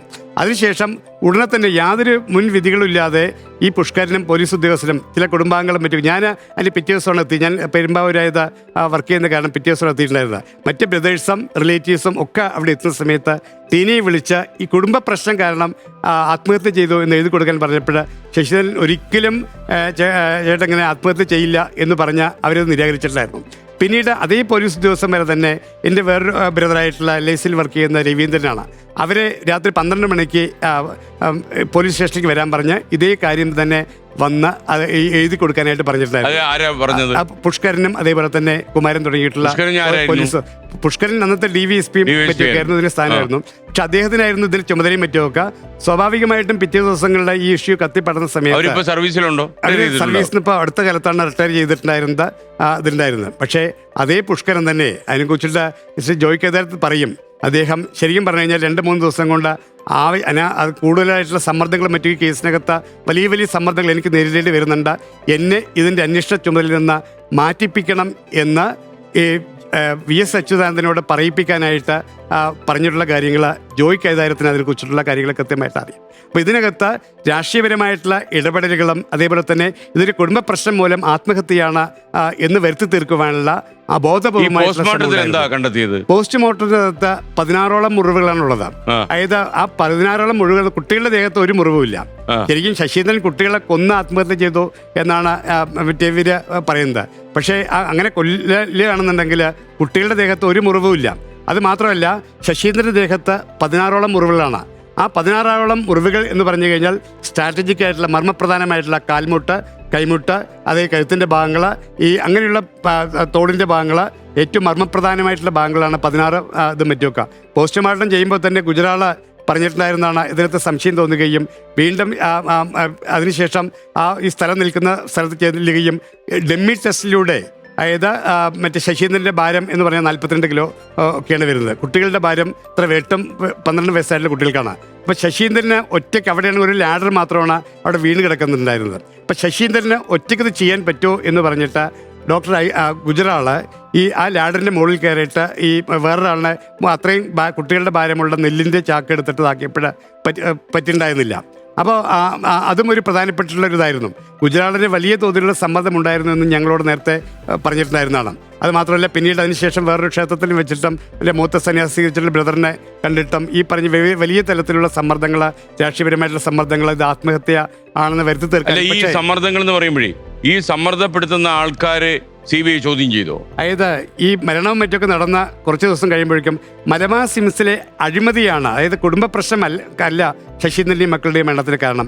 മലബാർ സിംസിലെ അഴിമതിയാണ് ശശീന്ദ്രൻ്റെയും മരണത്തിൻ്റെയും അതിലേക്ക് നയിച്ചിട്ടുണ്ടായിരുന്നത്. അതുകൊണ്ട് അവിടുത്തെ അഴിമതിയും ശശീന്ദ്രൻ്റെ അന്വേഷണവും CBI അന്വേഷിക്കണം എന്ന് ആവശ്യപ്പെട്ടുകൊണ്ട് നമ്മൾ ഹൈക്കോടതിയിൽ കേസ് ഫയൽ ചെയ്തിട്ടുണ്ടായിരുന്നു. അങ്ങനെയാണ് CBI അന്വേഷിക്കാൻ ഉത്തരവിട്ടിട്ടുണ്ടായിരുന്നത്. ആ സമയത്ത് ക്യാബിനറ്റ് മീറ്റിംഗ് കൂടിയ സമയത്ത് കേരള ശബ്ദം മാസികയിലാണ് വന്നിട്ടുണ്ടായിരുന്നത്. അതായത് അന്നത്തെ ക്യാബിനറ്റ് മീറ്റിങ്ങിൽ അന്നത്തെ ആഭ്യന്തര വകുപ്പ് മന്ത്രിയായിട്ടുള്ള ശ്രീ കോടിയേരി ബാലകൃഷ്ണനും അന്നത്തെ വ്യവസായ വകുപ്പ് മന്ത്രിയായിട്ടുള്ള ഇളമരം കരീമും അതായത് ശശീന്ദ്രൻ്റെ മരണം മാത്രം CBI അന്വേഷിച്ചാൽ മതി, അത് അഴിമതിയെക്കുറിച്ച് അന്വേഷിക്കേണ്ടതില്ല എന്ന് ശക്തമായിട്ടുള്ള ഒരു തീരുമാനം VS കൊണ്ട് എടുപ്പിക്കേണ്ടുന്ന ഒരു സാഹചര്യം ഉണ്ടായിരുന്നു. അപ്പോ അവരെങ്ങനെ പറഞ്ഞാൽ VS കേൾക്കൂ? അല്ല, അന്നത്തെ ക്യാബിനറ്റ് ഏറ്റവും അവസാനത്തെ ക്യാബിനറ്റാണ് ഇലക്ഷൻ പ്രഖ്യാപിക്കുന്നതിന്റെ മുമ്പുള്ള ഘട്ടമായിരുന്നു. പക്ഷെ അവിടെ ഭൂരിപക്ഷം ക്യാബിനറ്റിനകത്ത് ഭൂരിപക്ഷം പറയുന്ന രീതിക്ക് അനുസരിച്ച് പ്രവർത്തിക്കാൻ നിർബന്ധിതരായതുകൊണ്ട് അത് പിന്നീട് VS ശ്രീ ജോയ് കേദാരത്തിനോട് പറഞ്ഞിട്ടുണ്ട്, എനിക്ക് ഏറ്റവും വലിയ ഒരു അബദ്ധം അന്ന് അത് ചെയ്യാൻ പറ്റാത്തതായിരുന്നു എന്നൊരു നിത്യദുഃഖം പോലെ പിന്നീട് പല സന്ദർഭങ്ങളിലും VS അച്യുതാനന്ദൻ പറഞ്ഞിട്ടുണ്ടായിരുന്നു. അപ്പൊ നമുക്കിനി അടുത്ത ചോദ്യം 40,000 രൂപയുടെ ചോദ്യമാണ്. 4ാമത്തെ ചോദ്യമാണ് 40,000. ഈ എനിക്ക് തോന്നുന്നത് ശശീന്ദ്രന്റെ മരണവുമായി ബന്ധപ്പെട്ട ദുരൂഹതയും മലബാർ സിമന്റ്സിൽ നടന്ന അഴിമതിയുടെ കേസുകളൊക്കെ അന്വേഷിക്കാൻ താങ്കൾക്ക് ഈ ഇവിടെ നിന്ന് കിട്ടുന്ന ഈ പ്രൈസ് മണി ഉപയോഗിക്കാൻ കഴിയും എന്ന വിശ്വാസത്തോടെ ഞാൻ അടുത്ത ചോദ്യത്തിലേക്ക് കടക്കുന്നു. Question please. ഇനി പറയുന്നതിൽ ഏത് പുരസ്കാരത്തിന്റെ ശില്പത്തിലാണ് ഒരു കിളിയുടെ ചിത്രമുള്ളത്? Option A Jnanpith, option B Vayalar award, option C Vallathol award, option D Ezhuthachan award. നമ്മുടെ ക്ലിപ്പാട്ടിലൂടെയാണല്ലോ എഴുത്തച്ഛൻ രാമായണം രചിച്ചിട്ടുണ്ടായിരുന്നത്. അപ്പൊ ആരായിരിക്കും എഴുത്തച്ഛൻ? ഓപ്ഷൻ ഡി ആണോ താങ്കൾ പ്രിഫർ ചെയ്യുന്നത്? ഡി ആണ്. ഓപ്ഷൻ ഡി കൂട്ടാമോ? എനിക്ക് കൂട്ടാം. Option D Ezhuthachan award. 40,000 രൂപയുടെ ചോദ്യമാണ്. ഈ പണത്തിന് വലിയൊരു ഈ പ്രൈസ് മണി, സാധാരണ ഇവിടുന്ന് പോകുന്ന പ്രൈസ് മണിയൊക്കെ എന്തെങ്കിലും കാരുണ്യത്തിന് കൊടുക്കുക, അങ്ങനെയൊക്കെയുള്ള കാര്യങ്ങൾ. ഇങ്ങനെ ഒരു സോഷ്യൽ പർപ്പസിന് വേണ്ടി ഉപയോഗിക്കുന്ന ആദ്യത്തെ ആള് താങ്കളായിരിക്കും. ഓക്കെ, അപ്പൊ ഓപ്ഷൻ ഡി എഴുത്തച്ഛൻ അവാർഡ് ഉത്തരം ശരിയാണ്. അതായത് ഇവിടെ ഈ മലബാർ സിമന്റ്സിലേക്ക് പുനർനിയമനം കിട്ടാൻ സാധ്യതയുണ്ടെന്ന് ശശീന്ദ്രൻ ഈ മരിക്കുന്നതിന്റെ തലേ ദിവസം ഭാര്യ ടീനയോട് പറഞ്ഞിരുന്നു. ടീന അല്ലേ? ടീന. അതായത് അതിന് ഉള്ള തലേ ദിവസങ്ങളല്ല, അപ്പൊ ശരിക്കും പറഞ്ഞാൽ അതിന് മുമ്പ് തന്നെ, അതായത് ഈ പറയുന്ന ഡിസംബർ 23-ാം തീയതിയും അതിന് ഒരു മാസം മുമ്പ് തന്നെ മലബാർ സിമന്റ്സിനകത്ത് ശശീന്ദ്രനും മറ്റുമൊക്കെ വീട്ടിൽ വന്ന സമയത്ത് വീണ്ടും പുനർനിയമിക്കാൻ ആവണമെങ്കിൽ ചില രാഷ്ട്രീയ തീരുമാനങ്ങളും മറ്റൊക്കെ വേണ്ടിവരും. അതിൽ ചിന്നക്കുട്ടൻ എന്നുള്ളൊരു വ്യക്തിയുണ്ട്, കൊല്ലങ്കോടുകാരനാണ്, അച്ഛൻ അധ്യാപകനാണ്, പഠിപ്പിച്ചുള്ള വ്യക്തിയാണ്. ചിലപ്പോൾ അവർ വിചാരിച്ചു കഴിഞ്ഞാൽ അതിനകത്ത് പുനർനിയമനത്തിനുള്ളൊരു സാധ്യത ഉണ്ടാവാം എന്നുള്ളതിനെ കുറിച്ചിട്ട് സംസാരിക്കാനായിട്ട് വന്നിട്ടുണ്ടായിരുന്നു. അപ്പോൾ ഞങ്ങൾ ചോദിച്ചു, ഇത്രയും വലിയ അഴിമതിയും മറ്റും കാണുന്നുണ്ടെങ്കിൽ വീണ്ടും ആ കമ്പനിയിൽ തന്നെ ചേരേണ്ടെന്ന ആഗ്രഹമുണ്ടോ അല്ലെങ്കിൽ ചെയ്യേണ്ട കാര്യമുണ്ടോ എന്ന് ചോദിച്ചപ്പോൾ പറഞ്ഞിട്ടുണ്ടായിരുന്നത്, കാരണം ഒരുപാട് കേസ് വിജിലൻസ് കേസുകളും മറ്റുമൊക്കെ ഉള്ളതൊക്കെയാണ്.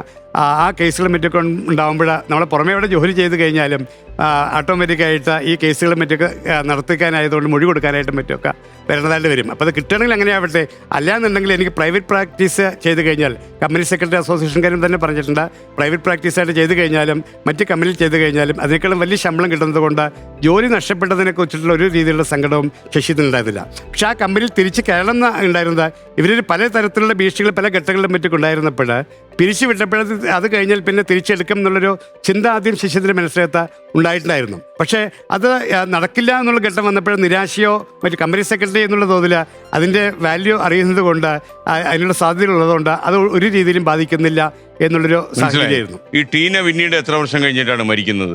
ടീന അത് കഴിഞ്ഞിട്ടതിന് ശേഷം 2018 ആവുമ്പോഴാണ് മരിക്കുന്നത്. ടീന മരിക്കുന്ന സാഹചര്യം എന്തായിരുന്നു? ടീന മരിക്കുന്ന സാഹചര്യം എന്ന് പറഞ്ഞാൽ ടീനയ്ക്ക്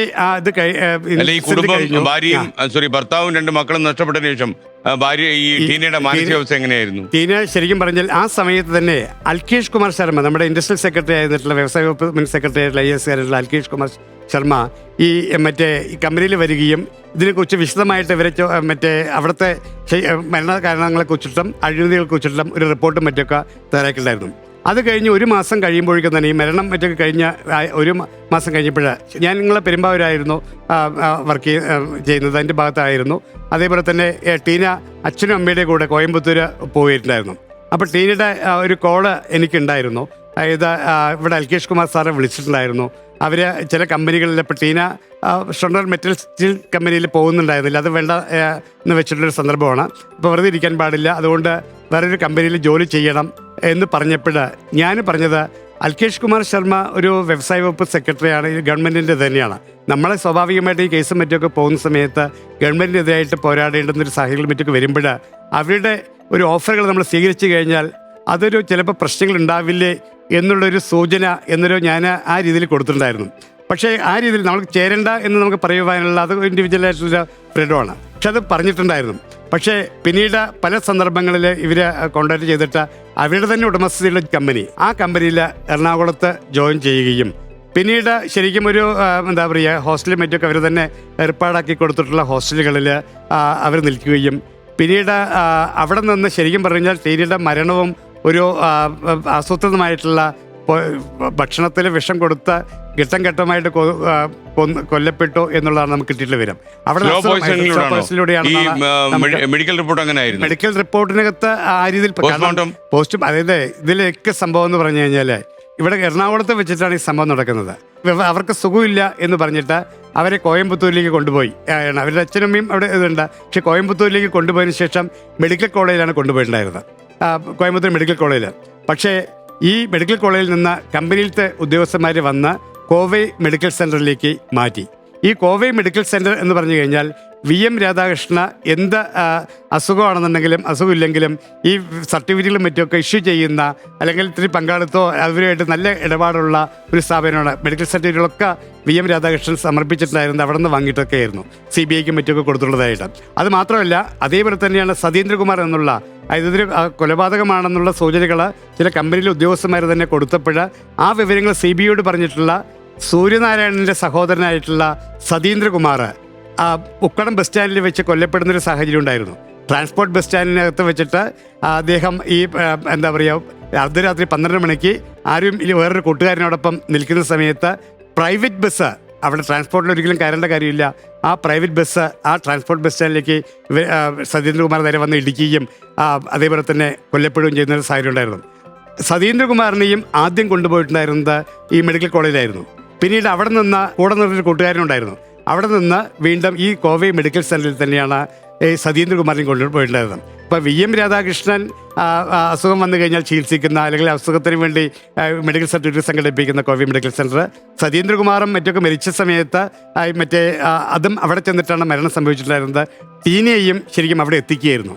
ഞങ്ങൾ ഇവിടെ ഞാനും ജോയി കൈതാരത്തും കൂടിയിട്ട് ഈ ടീന മരിച്ചു, ഹോസ്പിറ്റലിൽ സുഖമില്ലാതെ അവിടെ കൊണ്ടുപോയിട്ട് പിന്നെ മരിച്ചു എന്ന് പറഞ്ഞപ്പോൾ ഞങ്ങൾക്ക് അത് പോസ്റ്റ്മോർട്ടം ചെയ്യേണ്ടതൊക്കെയാണ്, അതുകൊണ്ട് ഞങ്ങൾ വരുന്നവരൊന്നും ചെയ്യാൻ പാടില്ല എന്ന് പറഞ്ഞാൽ ഞങ്ങളിവിടെ നിന്ന് അവിടെ എത്തി. വാഹനത്തിൽ എത്തുമ്പോഴേക്കും തന്നെ ബ്ലോക്കും മറ്റുമൊക്കെ ഉണ്ടായിരുന്നു. ആ സമയത്തും മറ്റുമൊക്കെ ഇത് കൺസ്ട്രക്ഷൻ നടക്കുന്ന റോഡിൻ്റെ പാലക്കാട് റോഡിലും മറ്റുമൊക്കെ വലിയ ബ്ലോക്കുള്ള സമയമായിരുന്നു. പിന്നെ ഞങ്ങൾ തിരിച്ചവിടെ എത്തുമ്പോഴേക്കും തന്നെ ഞങ്ങൾ എത്തുന്നതിന് മുമ്പ് തന്നെ അവർ ഡിസ്ചാർജ് ചെയ്യുകയും പിന്നീട് കേരളത്തിലേക്ക് ബോഡി കൊണ്ടുവരാൻ പറ്റാത്ത ഒരു സാഹചര്യം ഉണ്ടാക്കുകയും ചെയ്തു. അപ്പോൾ സ്വാഭാവികമായിട്ടും ഇവിടെ നിന്ന് കോയമ്പത്തൂരിലേക്ക് കൊണ്ടുപോയതിട്ടുള്ളതിൻ്റെ പിന്നെ ഒരു പനിയും മറ്റുമൊക്കെ വന്നിട്ട് അസുഖത്തിൻ്റെ പേരിൽ കൊണ്ടുപോയിട്ടുള്ളതിൻ്റെ പിന്നിൽ തന്നെ ശരിക്കും പറഞ്ഞു കഴിഞ്ഞാൽ അതൊരു മർഡർ ആണെന്ന് വരുത്തി തീർക്കുവാനുള്ള CBI സത്യം പറഞ്ഞു കഴിഞ്ഞാൽ CBIയുടെ നമ്മൾ ഇതുമായിട്ട് ബന്ധപ്പെട്ടുള്ള ഒരുപാട് അനുബന്ധ മരണങ്ങൾ ഉണ്ടായിട്ടുണ്ട്, ഇൻഫോമറായിട്ടുള്ള. അതിനകത്ത് ആദ്യത്തെ സാക്ഷികളൊക്കെ മരിക്കുകയാണ്. അതായത് ഈ ശശീന്ദ്രനെയും കുട്ടികളെയും നിങ്ങൾക്ക് വീണ്ടും കമ്പനിയിൽ പുനർനിയമനം നൽകുന്നുണ്ട്. ആ പുനർനിയമനം നൽകുന്ന കത്തുമായിട്ട് കമ്പനിയിലെ ഓഫീസേഴ്സ് വരുന്നുണ്ട് എന്നുള്ള മെസ്സേജാണ് ഈ മരണ ദിവസം ശശീന്ദ്രൻ്റെ ഫോണിലൂടെ കിട്ടിയിട്ടുണ്ടായിരുന്നത്. അത് ടീനയുടെ ഫോണിലൂടെയും ഒരു സന്തോഷ വാർത്ത അറിയിക്കാനുണ്ടെന്ന് പറഞ്ഞിട്ടും ടീനയുമായിട്ട് അന്ന് മുഴുവൻ സംസാരിച്ചിട്ടുള്ള ടീനയുമായിട്ട് ആ ദിവസത്തിൽ ശശീന്ദ്രൻ സംസാരിച്ചിട്ടുള്ളത് മുഴുവൻ തന്നെ ടീനയുടെ കമ്പനിയിൽ മന്ത്രി വരുന്നതുമായിട്ട് ബന്ധപ്പെട്ടിട്ടുള്ള ഈ നോട്ടുകളും മറ്റുമൊക്കെ കുറിപ്പ് തയ്യാറാക്കിയത് ശശീന്ദ്രൻ പറഞ്ഞു കൊടുത്തിട്ടൊക്കെ ആയിരുന്നു. മരിക്കുകയാണെന്നുണ്ടെങ്കിൽ അങ്ങനെ ചെയ്യില്ലായിരുന്നു. അത് മാത്രമല്ല ശശീന്ദ്രൻ്റെ ബയോഡാറ്റ അവിടുത്തെ MDക്കും മറ്റു ചില കമ്പനിക്കും മറ്റൊക്കെ അയച്ചതുമായിട്ട് ബന്ധപ്പെട്ടിട്ടുള്ള കാര്യങ്ങളാണ്, ആ ജോലിയായിട്ട് ബന്ധപ്പെട്ടുള്ള കാര്യങ്ങളാണ് ശശീന്ദ്രൻ ടീനയുമായിട്ടും മറ്റുമൊക്കെ സംസാരിച്ചിട്ടുണ്ടായിരുന്നത്. അപ്പോൾ അതൊക്കെ കഴിഞ്ഞതിന് ശേഷം അന്ന് വൈകിട്ടാണ് ശരിക്കും പറഞ്ഞു കഴിഞ്ഞാൽ അത് കഴിഞ്ഞു. അതിനുശേഷം പിന്നെ 4:45 മറ്റൊക്കെ ആവുന്ന സമയത്ത് ശശീന്ദ്രൻ വിളിച്ചു എന്നാണ് പറഞ്ഞത് ടീനയ്ക്ക്. അപ്പോൾ ടീന ഇതൊക്കെ കഴിഞ്ഞതിന് ശേഷം ടൈപ്പൊക്കെ ചെയ്ത് ഇറങ്ങാനുള്ളത് കാരണം ഒരു കൂട്ടുകാരിയാണ് ഫോൺ എടുത്തിട്ടുണ്ടായിരുന്നത്. ഒരു സന്തോഷ വാർത്ത അറിയിക്കാമെന്ന് പറഞ്ഞാൽ ഫോൺ എടുക്കുകയും ചെയ്യില്ല എന്ന് പറഞ്ഞിട്ടാണ് ശശീന്ദ്രൻ ആ സമയത്ത് ഫോൺ വെച്ചിട്ടുണ്ടായിരുന്നത്. പിന്നീട് ആ സന്തോഷ വാർത്തയെക്കുറിച്ച് നമുക്ക് പിന്നീട് അറിയാൻ കഴിഞ്ഞിട്ടുണ്ടായിരുന്നത് അവിടുത്തെ പിയൂൺ ആയിട്ടുള്ള അനന്തൻ എന്നുള്ള വ്യക്തിയും കമ്പനിയിലുള്ള ചില വ്യക്തികളും മറ്റുമൊക്കെ ശശീന്ദ്രൻ്റെ വീട്ടിലകത്ത് വരികയും ആ വന്നതിന് ശേഷം വ്യാജ നിയമനത്തിന് ഇനി കുറച്ചുകൂടി കമ്പനി ഉദ്യോഗസ്ഥന്മാർ വരാനുണ്ട് എന്ന് പറഞ്ഞ ശശീന്ദ്രനെ ഒരു 1 കിലോമീറ്ററോളമുള്ള ജംഗ്ഷനിലേക്ക് മറ്റേ ശശീന്ദ്രൻ നടന്നു നീങ്ങിയിട്ടായിരുന്നു. കാരണം അവർക്ക് കമ്പനിയിലുള്ള ഒഫീഷ്യൽസിന് വഴി കാണിച്ചു കൊടുക്കാൻ വേണ്ടിയിട്ട് ആ പോയ സമയത്താണ് കുട്ടികളെയൊക്കെ വകവരുത്തി എന്നുള്ളൊരു റിപ്പോർട്ട് നമുക്കുണ്ടായിരുന്നു. അതിനു മുമ്പ് IB റിപ്പോർട്ടിൻ്റെ കോട്ട് ചെയ്തുകൊണ്ട് മറ്റേ ഇതിനകത്ത് ഹിന്ദു പത്രത്തിലെ പ്രഭാകരൻ അതിൽ നിന്നാണ് നമുക്ക് ആദ്യത്തെ ഒരു സൂചന കിട്ടിയിട്ടുണ്ടായിരുന്നത്. രണ്ടാമത്തെ സൂചന കോയമ്പത്തൂരിൽ നിന്നാണ് കിട്ടിയിട്ടുണ്ടായിരുന്നത്. ശശീന്ദ്രനും മറ്റുകൾ ഈ രീതിയിലാണ് കൊല്ലപ്പെട്ടതെന്നുള്ളൊരു ഇൻഫോർമേഷൻ അതുമായിട്ട് ബന്ധപ്പെട്ടുള്ള ചില വ്യക്തികൾ പറഞ്ഞിട്ടുള്ളതാണെന്ന് പറഞ്ഞുകൊണ്ട് ഞങ്ങളെ കോയമ്പത്തൂരിലേക്ക് വിളിച്ചു വരുത്തി അറിയിക്കുകയാണ് ചെയ്തിട്ടുണ്ടായിരുന്നത്. അപ്പോൾ ഈ കമ്പനി ഇത് കൊണ്ടുവന്നിട്ടുള്ള ആ സമയത്ത് ശശീന്ദ്രനും മറ്റൊക്കെ ജംഗ്ഷനിൽ പോയ സമയത്ത് ഇവർ കുട്ടികളെ ഇത് കൊല്ലുകയും മറ്റേ ശശീന്ദ്രൻ വന്നതിന് ശേഷം ശശീന്ദ്രനെയും വകവരുത്തുകയും ചെയ്തു എന്നാണ് നമുക്ക് അതിനുശേഷം കെട്ടിത്തൂക്കിയിട്ടുള്ള കാര്യം. അത് ഒരു ഇതായിട്ട് അതിൻ്റെ ആദ്യത്തെ ചോദ്യത്തിൻ്റെ ഉത്തരമാണ്. കാരണം അത് ഈ ആരൊക്കെ ഒഫീഷ്യൽസ് വന്നു എന്നുള്ളത് നോട്ട് ചെയ്യുന്നത് അവിടുത്തെ പ്രധാനപ്പെട്ടിട്ടുള്ള മറ്റേ ഗേറ്റ് കീപ്പറായിരുന്നു. അവിടുത്തെ രജിസ്റ്റർ രേഖകളുടെ ആ ഗേറ്റ് കീപ്പർ ശശീന്ദ്രനും കുട്ടികളും മറ്റൊക്കെ മരിക്കുന്ന ആ കുറച്ച് ദിവസത്തിനകത്ത് തന്നെ മരണപ്പെട്ടു എന്നുള്ളൊരു വാർത്ത ഉണ്ടായിരുന്നു. അതുപോലെ പാലക്കാട് ഈ ബസ് ഇടിച്ചെന്ന് പ്രൈവറ്റ് ബസിന്റെ ഡ്രൈവറും പിന്നീട് മരിച്ചിരുന്നു. അതിനു മുമ്പ് തന്നെ ഇത്രയും ദുരൂഹ മരണങ്ങൾ ഉണ്ടായിട്ടും ഈ മരണത്തിന് പിന്നിൽ ആരെങ്കിലും കറുത്ത കൈകളുണ്ടോ എന്ന് കണ്ടുപിടിക്കാൻ കഴിഞ്ഞിട്ടില്ല. ഞങ്ങളത് CBIക്ക് വളരെ വ്യക്തമായിട്ട് ശരിക്കും റിപ്പോർട്ടിന്റെ രൂപത്തിൽ തന്നെ, അത് മാത്രമല്ല ഇൻഫോർമൽ ആയിട്ടുള്ള കമ്പനിയിൽ തന്നെ വേറെ ഉദ്യോഗസ്ഥനാണ് സതീന്ദ്രകുമാറിനോട് കാരണം ശശീന്ദ്രൻ വീടിന്റെ തൊട്ടപ്പുറത്താണ് 3-4 വീട് അപ്പുറത്താണ് കമ്പനിയിലത്തെ ഒരു ഉദ്യോഗസ്ഥൻ ഇരിക്കുന്നത്. അദ്ദേഹം ഇത് കഴിഞ്ഞ് 1.5 മാസം ആകുമ്പോഴേക്കും കാറിനകത്ത് മരിച്ചു കിടക്കുന്ന രീതിയാണ്. അയാൾ അവിടുത്തെ ഒരു ഉദ്യോഗസ്ഥനാണ്. അശോക് എന്ന മറ്റു പേരുള്ള ഒരു ഇതാണ് അവിടുത്തെ കമ്പനിയിലത്തെ ഉദ്യോഗസ്ഥനാണ്. വിജയൻ എന്നുള്ളൊരു പേരിലാണ്. ഗേറ്റ് കീപ്പർ അതല്ല, അവിടുത്തെ മറ്റേ ഇതായിട്ടുള്ള ശശീന്ദ്രന്റെ തൊട്ടടുത്തുള്ളതായിട്ട് ഗേറ്റ് കീപ്പർ മരിച്ചു. അതോടൊപ്പം തന്നെ ഈ പറയുന്ന അദ്ദേഹമാണ് ഈ ഏത് രീതിയിലേക്കാണ് ഈ ശശീന്ദ്രൻ കൊല്ലപ്പെട്ടതെന്നുള്ളതിനെ കുറിച്ച് സതീന്ദ്രകുമാറിനോട് മനസ്സ് താങ്ങാൻ പറ്റാതെ ഈ കൃത്യമായിട്ടുള്ള വിവരങ്ങൾ അദ്ദേഹം വിജയൻ പറഞ്ഞിട്ടുണ്ടായിരുന്നു. എന്നിട്ട് അത് CBIയോട് പറയുകയും ചെയ്തു. അപ്പൊ ആ മൊഴികൾ സനൽകുമാറൊക്കെ നിർബന്ധിച്ചിട്ടാണ് ഇത് പറഞ്ഞതെന്ന് പറഞ്ഞിട്ട് CBIക്ക് മൊഴി കൊടുക്കാൻ സതീന്ദ്രകുമാറിനെ സൂര്യനാരായണനെ മറ്റൊക്കെ ഭീഷണിപ്പെടുത്തിയിട്ടുണ്ടായിരുന്നു. അത് വാങ്ങിയിട്ടുണ്ടായിരുന്നില്ല. അപ്പൊ ഈ മൊഴി കൊടുത്തിട്ടുള്ള ഇദ്ദേഹത്തിലൂടെയാണ് അത് കിട്ടിയെന്നുള്ളത് അറിഞ്ഞപ്പോൾ അദ്ദേഹവും ഈ 1 മാസത്തിനകത്ത് തന്നെ മരണപ്പെട്ടു. സതീന്ദ്രകുമാർ പറഞ്ഞു മൊഴി പിൻവലിക്കണം CBI കൊടുത്തതാ എന്ന് ഭീഷണിപ്പെടുത്തിയപ്പോൾ ഈ 2 കുട്ടികളെ കെട്ടിത്തൂക്കി കൊന്നില്ലേ, അവർക്ക് ജീവൻ തിരിച്ചു കൊടുക്കാൻ പറ്റുകയാണെങ്കിൽ ഞാൻ മൊഴി മാറ്റി പറയാം, അതിന് കഴിയുമോ എന്ന് ചോദിച്ചപ്പോൾ നിനക്കും ശശീന്ദ്രൻ്റെയും കുട്ടികളുടെയും ഗതി വരും എന്ന് സൂര്യനാരായണൻ സ്വന്തം സഹോദരനായിട്ടില്ല, കാരണം അവർ തമ്മിൽ 2 പേരും മലബാർ സിംസിൻ്റെ വ്യക്തികൾ തന്നെയായിരുന്നു. അപ്പോൾ ആ രീതിയിലൊരു ഭീഷണിയായിരുന്നു. അത് കഴിഞ്ഞിട്ട് അതാണ് മൊഴി പുള്ളി ശക്തമായിട്ട് തന്നെ സതീന്ദ്രകുമാർ മൊഴി കൊടുത്തിട്ടുണ്ടായിരുന്നു. ആ മൊഴി കൊടുത്തിട്ടുണ്ടായിരുന്നെങ്കിലും എന്താ പറയുക, ആ മൊഴി കൊടുത്ത് കുറച്ച് നാൾ കഴിയുമ്പോഴേക്കും സതീന്ദ്രകുമാർ മരണപ്പെട്ടു. പക്ഷെ ഇതൊക്കെ നമ്മൾ CBIയോട് പറയുന്ന സമയത്ത് CBI പറയുന്നത് ഞങ്ങൾക്ക് എല്ലാ മരണങ്ങളും അന്വേഷിക്കുക എന്നുള്ളതല്ല ഞങ്ങളുടെ ചുമതലകൾ. ഇതുമായിട്ട് ബന്ധപ്പെട്ടുള്ള അനുബന്ധ മരണങ്ങൾ ഉണ്ടാവുന്ന സമയത്ത് അതും കോയമ്പത്തൂർ മറ്റുള്ള ഒരു ഇതിലാണ് സ്റ്റോപ്പിലാണ് ഉണ്ടാവുന്നത്. അത് മാത്രമല്ല സതീന്ദ്രകുമാറിൻ്റെ കേസ് അന്വേഷിച്ചിട്ടുള്ള അവിടുത്തെ പോലീസ് ഉദ്യോഗസ്ഥൻ സമ്മർദ്ദം സഹിക്കവയ്യാതെ അദ്ദേഹം ആത്മഹത്യക്ക് ശ്രമിച്ചിട്ടുണ്ടായിരുന്നു. അപ്പോൾ ഈ മലബാർ സിംസിലെ അഴിമതിയുമായി നേരിട്ട് ബന്ധമുള്ള ആളുകളാണോ? ആളുകൾ തന്നെയാണ് തീർച്ചയായിട്ടും. കാരണം അവിടുത്തെ ആ ബസ് അവിടുത്തെ പ്രൈവറ്റ് ബസ്സുകാരൻ രാധാകൃഷ്ണനുമായിട്ടുള്ള ബന്ധമുള്ള ആളാണ്. അത് മാത്രമല്ല അവിടുത്തെ ബസ് ഡ്രൈവർ പിന്നീട് അതിനുശേഷം വിളിച്ചു വന്നതിന് ശേഷം പുള്ളി ഗൾഫിലേക്ക് കടന്നു. കുറച്ച് നാൾ കഴിഞ്ഞപ്പോൾ നമുക്കറിയാൻ കഴിഞ്ഞിട്ടുണ്ടായിരുന്നത് കുടുംബത്തോടെ ആ ബസ് ഡ്രൈവറും അതേപോലെ തന്നെ ഈ പറയുന്ന അവരുടെ കുടുംബത്തോടെ മരിച്ചു, ആത്മഹത്യ ചെയ്തെന്നാണ്. ഇതൊക്കെ നമ്മൾ CBIയുടെയും മറ്റൊക്കെ കൊടുക്കുന്ന സമയത്ത് സ്വാഭാവികമായിട്ടും അല്ലെങ്കിൽ മറ്റു അന്വേഷണ ഉദ്യോഗസ്ഥർ കൊടുക്കുമ്പോൾ ഇതൊക്കെ ഒരു അതുക്കെ അനുബന്ധ മരണങ്ങളും മരണങ്ങളും മറ്റൊന്നും അന്വേഷിക്കുക എന്നുള്ളതല്ല നമ്മുടെ റോള് എന്നുള്ളൊരു ഇതായിരുന്നു. കാരണം ഇതിൻ്റെയൊക്കെ പിന്നീട് സംശയിക്കുന്നത് IAS ലോബികളുടെ ശക്തമായിട്ടുള്ള ഇടപെടലുകൾ ഇവരൊക്കെ വിജിലൻസ് കേസുകളിലെ പ്രതികളാണ്. അപ്പോൾ ഈ വിജിലൻസ് കേസുകളിൽ പ്രതിയാവുമ്പോൾ ശശീന്ദ്രൻ സ്വാഭാവികമായിട്ടും കമ്പനി സെക്രട്ടറിയായിട്ട് ഈ മൊഴി കൊടുക്കുന്ന സമയത്ത് ഇവർക്കെതിരായിട്ട് കൊടുക്കുന്ന സമയത്ത് ഇവരൊക്കെ ഇതിനകത്ത് ശിക്ഷിക്കപ്പെടും എന്നുള്ളൊരു കാര്യം വന്നപ്പോൾ തുടക്കത്തിൽ CBI അഴിമതി കൂടി അന്വേഷിക്കണം എന്ന് പറഞ്ഞുകൊണ്ട് നിരവധി സമരങ്ങളും പ്രക്ഷോഭങ്ങളും ആക്ഷൻ കൗൺസിലിൻ്റെ ആഭിമുഖ്യത്തിലും കുടുംബാംഗങ്ങളൊക്കെ നമ്മൾ നടത്തുന്ന സമയത്ത് സെക്രട്ടേറിയറ്റ് തലത്തിൽ നമ്മൾ അപ്പോഴേക്കും ഉമ്മൻചാണ്ടി സർക്കാർ അധികാരത്തിൽ വന്നിട്ടുണ്ടായിരുന്നു. സർക്കാർ എല്ലാ കേസുകളും CBI അന്വേഷിക്കണം എന്നുള്ളൊരു നീക്കുമായിട്ട് പോകുന്ന സമയത്ത് ഇവരുടെ സമ്മർദ്ദപരമായിട്ടാണ് ഉമ്മൻചാണ്ടി സർക്കാരിനും CBI അന്വേഷണം എന്നുള്ളൊരു ആവശ്യത്തിൽ നിന്ന് അല്ലെങ്കിൽ മുന്നോട്ട് പോകാൻ കഴിയാത്ത ഒരു സാഹചര്യം. ഞാൻ ഈ യഥാർത്ഥത്തിൽ ഇതിനകത്ത് വളരെ കാര്യമായി ഇടപെട്ടൊരു നേതാവായിരുന്നു VS അച്യുതാനന്ദൻ. പക്ഷേ കൈതാരത്തിന് അറിയുന്ന പോലെ പിന്നീട് അദ്ദേഹവും അങ്ങനെ മുഖ്യമന്ത്രി ആയതിനു ശേഷം ഇതിനകത്ത് അത്ര താല്പര്യം പ്രകടിപ്പിക്കാതിരുന്നിട്ടുണ്ടോ? അല്ല, വി.എസ്. അച്യുതാനന്ദൻ മുഖ്യമന്ത്രി ആയിരിക്കുന്ന സമയത്ത് CBI അന്വേഷണത്തിന് ഉത്തരവിട്ടത് ശശീന്ദ്രന്റെയും മക്കളുടെയും മരണം ഹൈക്കോടതിയുടെ നിർദ്ദേശപ്രകാരം സംസ്ഥാന സർക്കാർ ഒരു വിജ്ഞാപനം ഇറക്കി CBI അന്വേഷിക്കുന്നതിന്. ആ വിജ്ഞാപനം ഇറക്കിയതിൽ യഥാർത്ഥത്തിൽ ഹൈക്കോടതി നിർദ്ദേശിച്ച എല്ലാ കാര്യങ്ങളും ഉൾപ്പെടുത്തിയില്ല. അത് മുഖ്യമന്ത്രി അറിയാതെ തന്നെയാണ് അത് ചെയ്തത്. ആഭ്യന്തര വകുപ്പിൽ നിന്ന് ഇറങ്ങിയ ഒരു വിജ്ഞാപനമാണത്. ആ വിജ്ഞാപനത്തിനകത്ത് ഈ മരണ കാരണവും കൂടി, ഇവരുടെ മരണം സംഭവിക്കാൻ ഇടയായ കാരണം കൂടി CBI അന്വേഷിക്കേണ്ടതുണ്ട് എന്ന് ഹൈക്കോടതി ജഡ്ജ് ഉത്തരവിട്ടിരുന്നു. ആ ഉത്തരവിനെ കാരണത്തെ മറച്ചു വെച്ച് കൊലപാതകം ആ FIR മാത്രം അന്വേഷിപ്പിച്ചു. കാരണമായ അഴിമതി CBI അന്വേഷണത്തിൽ ഉൾപ്പെട്ടില്ല. ഈ സാഹചര്യത്തിലാണ് ശശീന്ദ്രൻ്റെ പിതാവ് വേലായുധൻ മാസ്റ്ററും ഞാനും കൂടെ ഹൈക്കോടതിയിൽ ഒരു ഹർജി ഫയൽ ചെയ്തത്. ആ ഹർജിക്കകത്ത് ഈ കാര്യങ്ങളെല്ലാം കൃത്യമായി ബോധ്യപ്പെടുത്തിയിരുന്നു. അത് ഹർജി ട്രയൽ നടക്കുന്നു, അതിനിടയ്ക്ക് കുറച്ചു കാലം മാർക്ക് ചെയ്ത ജഡ്ജി ഇല്ലാതെ വരുന്നു. അങ്ങനെ വീണ്ടും അത് വരുന്നതിന് വേണ്ടി കോടതിയിലിരിക്കുന്ന ഫയൽ അങ്ങനെ തന്നെ മോഷ്ടിച്ചു കൊണ്ടുപോയി. അത് വലിയ വിവാദമായിരുന്നു.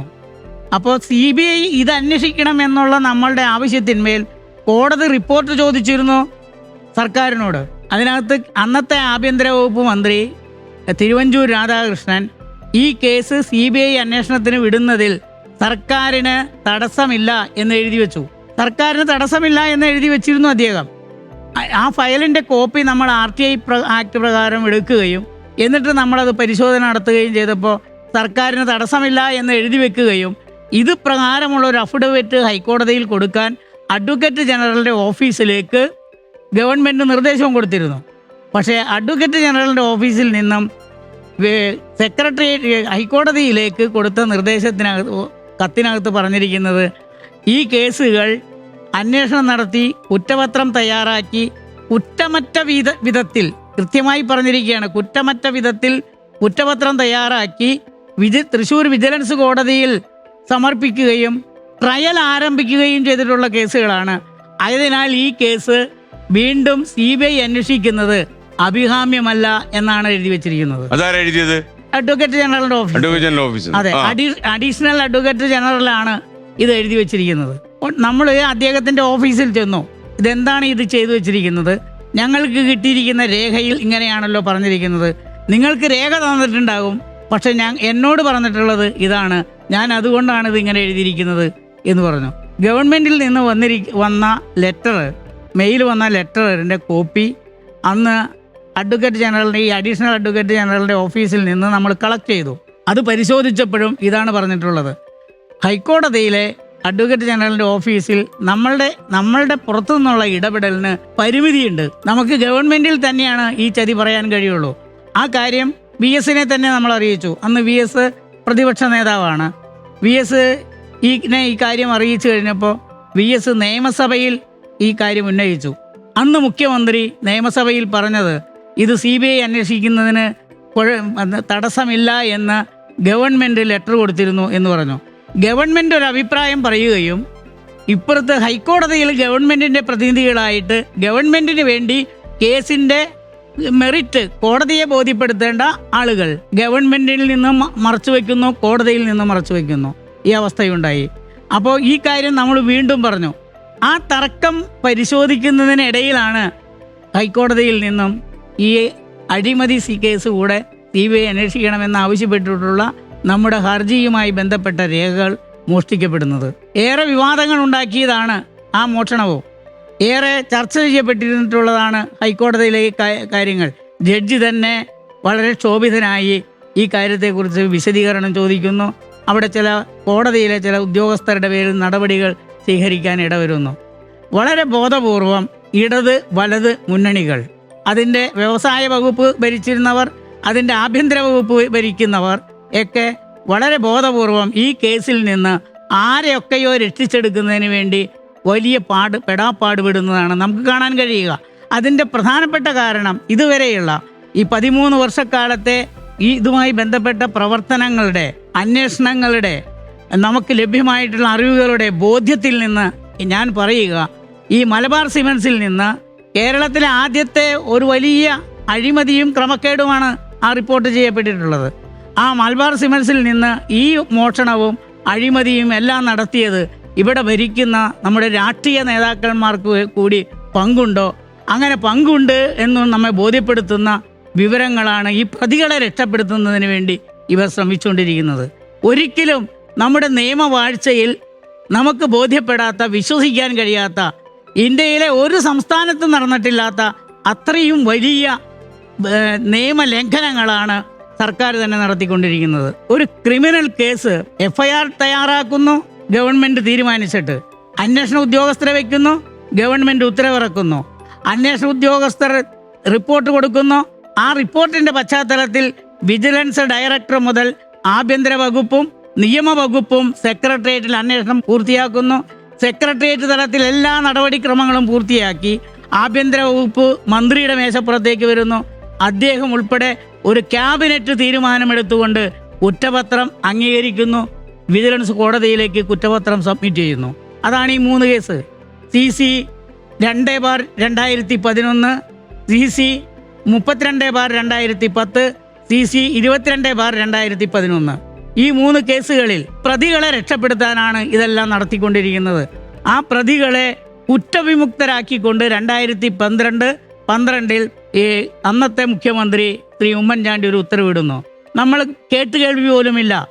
ഈ അനേകം അഭിഭാഷകരുമായും അനേകം കോടതി വിധികളുമായും ഇത്തരത്തിലുള്ള അനേകം നടപടികളിൽ നിന്ന് നമ്മൾ പഠിക്കുകയും കേൾക്കുകയും ചെയ്തിട്ടുള്ള അനുഭവങ്ങളുണ്ട്.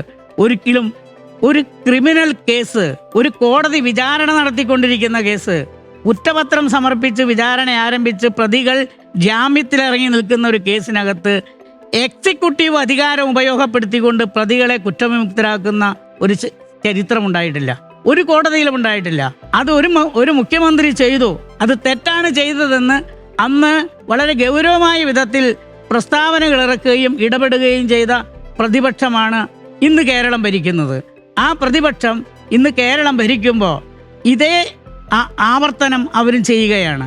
ഹൈക്കോടതിയിൽ ഈ അന്നത്തെ ഗവൺമെന്റിന്റെ ഉത്തരവിനെ നമ്മൾ ചലഞ്ച് ചെയ്തു. ഹൈക്കോടതിയിൽ പോയപ്പോൾ ഹൈക്കോടതി പറഞ്ഞു ഈ കേസിനെ കുറിച്ച് അന്തിമ തീരുമാനം എടുക്കേണ്ടത് ട്രയൽ കോടതിയാണ്.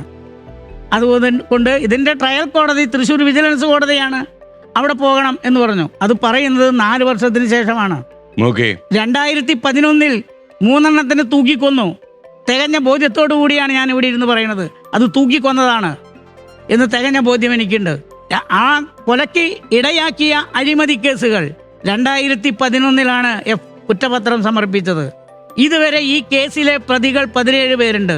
ഈ 3 കുറ്റപത്രം കൊടുത്ത 3 അഴിമതി കേസുകളിലെ പ്രതികൾ ഒരാളും ആ വിജിലൻസ് കോടതിയിലെ കൂട്ടിലൊന്ന് കയറി നിന്നുകൊണ്ട് അവരെ വിട്ടയക്കുന്നതിനുള്ള അല്ലെങ്കിൽ ജാമ്യം അനുവദിക്കുന്നതിനുള്ള നിങ്ങൾ ചെയ്ത കുറ്റം ഇത് എന്താണ് എന്ന് കോടതിക്ക് അവരെ ഒന്ന് ബോധ്യപ്പെടുത്താൻ ഇതുവരെ അവസരം കൊടുത്തിട്ടില്ല.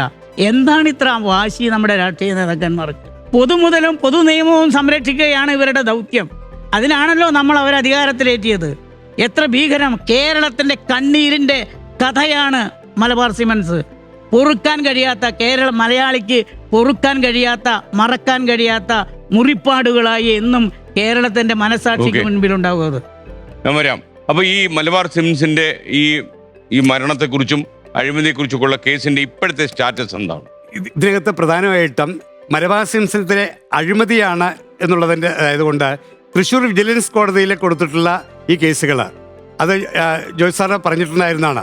അത് അതെ, ആ കേസുകൾ എന്ന് പറഞ്ഞു കഴിഞ്ഞാൽ 10-18 വർഷത്തിന് മുമ്പിലുള്ള കേസുകളും 25 വർഷത്തിന് മുമ്പുള്ള കേസുകളെ കുറിച്ചുള്ള അന്വേഷണത്തിന്റെ റിപ്പോർട്ടുകളാണ്. അതിന്മേലായിട്ട് ഈ അവസാനം തൃശ്ശൂർ വിജിലൻസ് കോടതിയിൽ വന്ന സമയത്ത് ഇപ്പൊ സർക്കാർ പറയുന്നത് അത് കോടതി തള്ളിക്കളയുന്ന രീതിയിലേക്ക് വന്നു. ട്രയൽ നടത്തണം എന്നുള്ള ഘട്ടം വന്നപ്പോൾ വീണ്ടും അതിന്മേൽ തുടരന്വേഷണം നടത്താനാണ് സർക്കാർ തീരുമാനം എന്ന് പറഞ്ഞുകൊണ്ട് ഇപ്പോഴത്തെ സർക്കാർ ഒരു ഉത്തരവിറക്കുകയാണ്. എന്ന് പറഞ്ഞാൽ അത് ഇറങ്ങിയിട്ടുള്ളത് ഏകദേശം ഒരു കഴിഞ്ഞ വർഷവും മറ്റുമായിരുന്നു. അപ്പോൾ അതിനെ ചലഞ്ച് ചെയ്തുകൊണ്ട് നമ്മൾ വീണ്ടും കോടതിയിൽ പോയി. അത് ചലഞ്ച് ചെയ്യുന്ന രീതിയിൽ തന്നെയാണ് കോടതിയിൽ എത്തിയിരിക്കുകയാണ്. വിജിലൻസ് കോടതിയിൽ അതിന് കേസ് എത്തിയില്ല. നമ്മൾ വിജിലൻസ് കോടതി അത് തള്ളിക്കളഞ്ഞു. ഹൈക്കോടതിയിലും അത് എത്തിയിരിക്കുകയാണ്. ഹൈക്കോടതിയിൽ എത്തുന്ന സമയത്ത് അത് തള്ളിക്കളഞ്ഞതിന് ശേഷം വീണ്ടും അപ്പീൽ കൊടുക്കാനാണ്. അത് കാരണം ഓരോന്നും നമ്മൾ ഒരു നിയമപരമായിട്ട് നമ്മൾ തൃശ്ശൂർ വിജിലൻസ് കോടതിയിൽ പോകുന്നു, ഹൈക്കോടതിയിൽ പോകുന്നു, 2, 3, 4 വർഷം കഴിയുമ്പോൾ ഒരു വിധി വരുന്നു. ആ വിധി വരുന്ന സമയത്ത് ഇപ്പോഴും സർക്കാരിന് എതിരായിട്ടൊരു വിധിയായിരുന്നതിന് ശേഷവും അതിന്മേൽ അപ്പീൽ കൊടുക്കാനാണ് സർക്കാർ തീരുമാനം എന്ന് പറഞ്ഞ വിവരാവകാശം വെച്ചിട്ട് ജോയ് സാറിന് കൊടുത്തിരിക്കുകയാണ്. എന്ന് പറഞ്ഞു കഴിഞ്ഞാൽ ഇത് ഇടതുപക്ഷത്തിൻ്റെ നേതൃത്വത്തിലുള്ള അച്യുതാനന്ദൻ സർക്കാരിൻ്റെ കാലത്ത് തന്നെ അഴിമതിയെക്കുറിച്ച് അന്വേഷിക്കാൻ ഉത്തരവിടുന്നു. അവർ തന്നെ റിപ്പോർട്ട് സമർപ്പിക്കുന്നു. അതിനകത്ത് പ്രതിപ്പട്ടികയിൽ IAS അടക്കമുള്ള VM രാധാകൃഷ്ണൻ അടക്കമുള്ള പ്രതികൾ വരുന്നു. ശശീന്ദ്രനും മറ്റൊക്കെ മരണവും മറ്റൊക്കെ സംഭവിക്കുന്നു.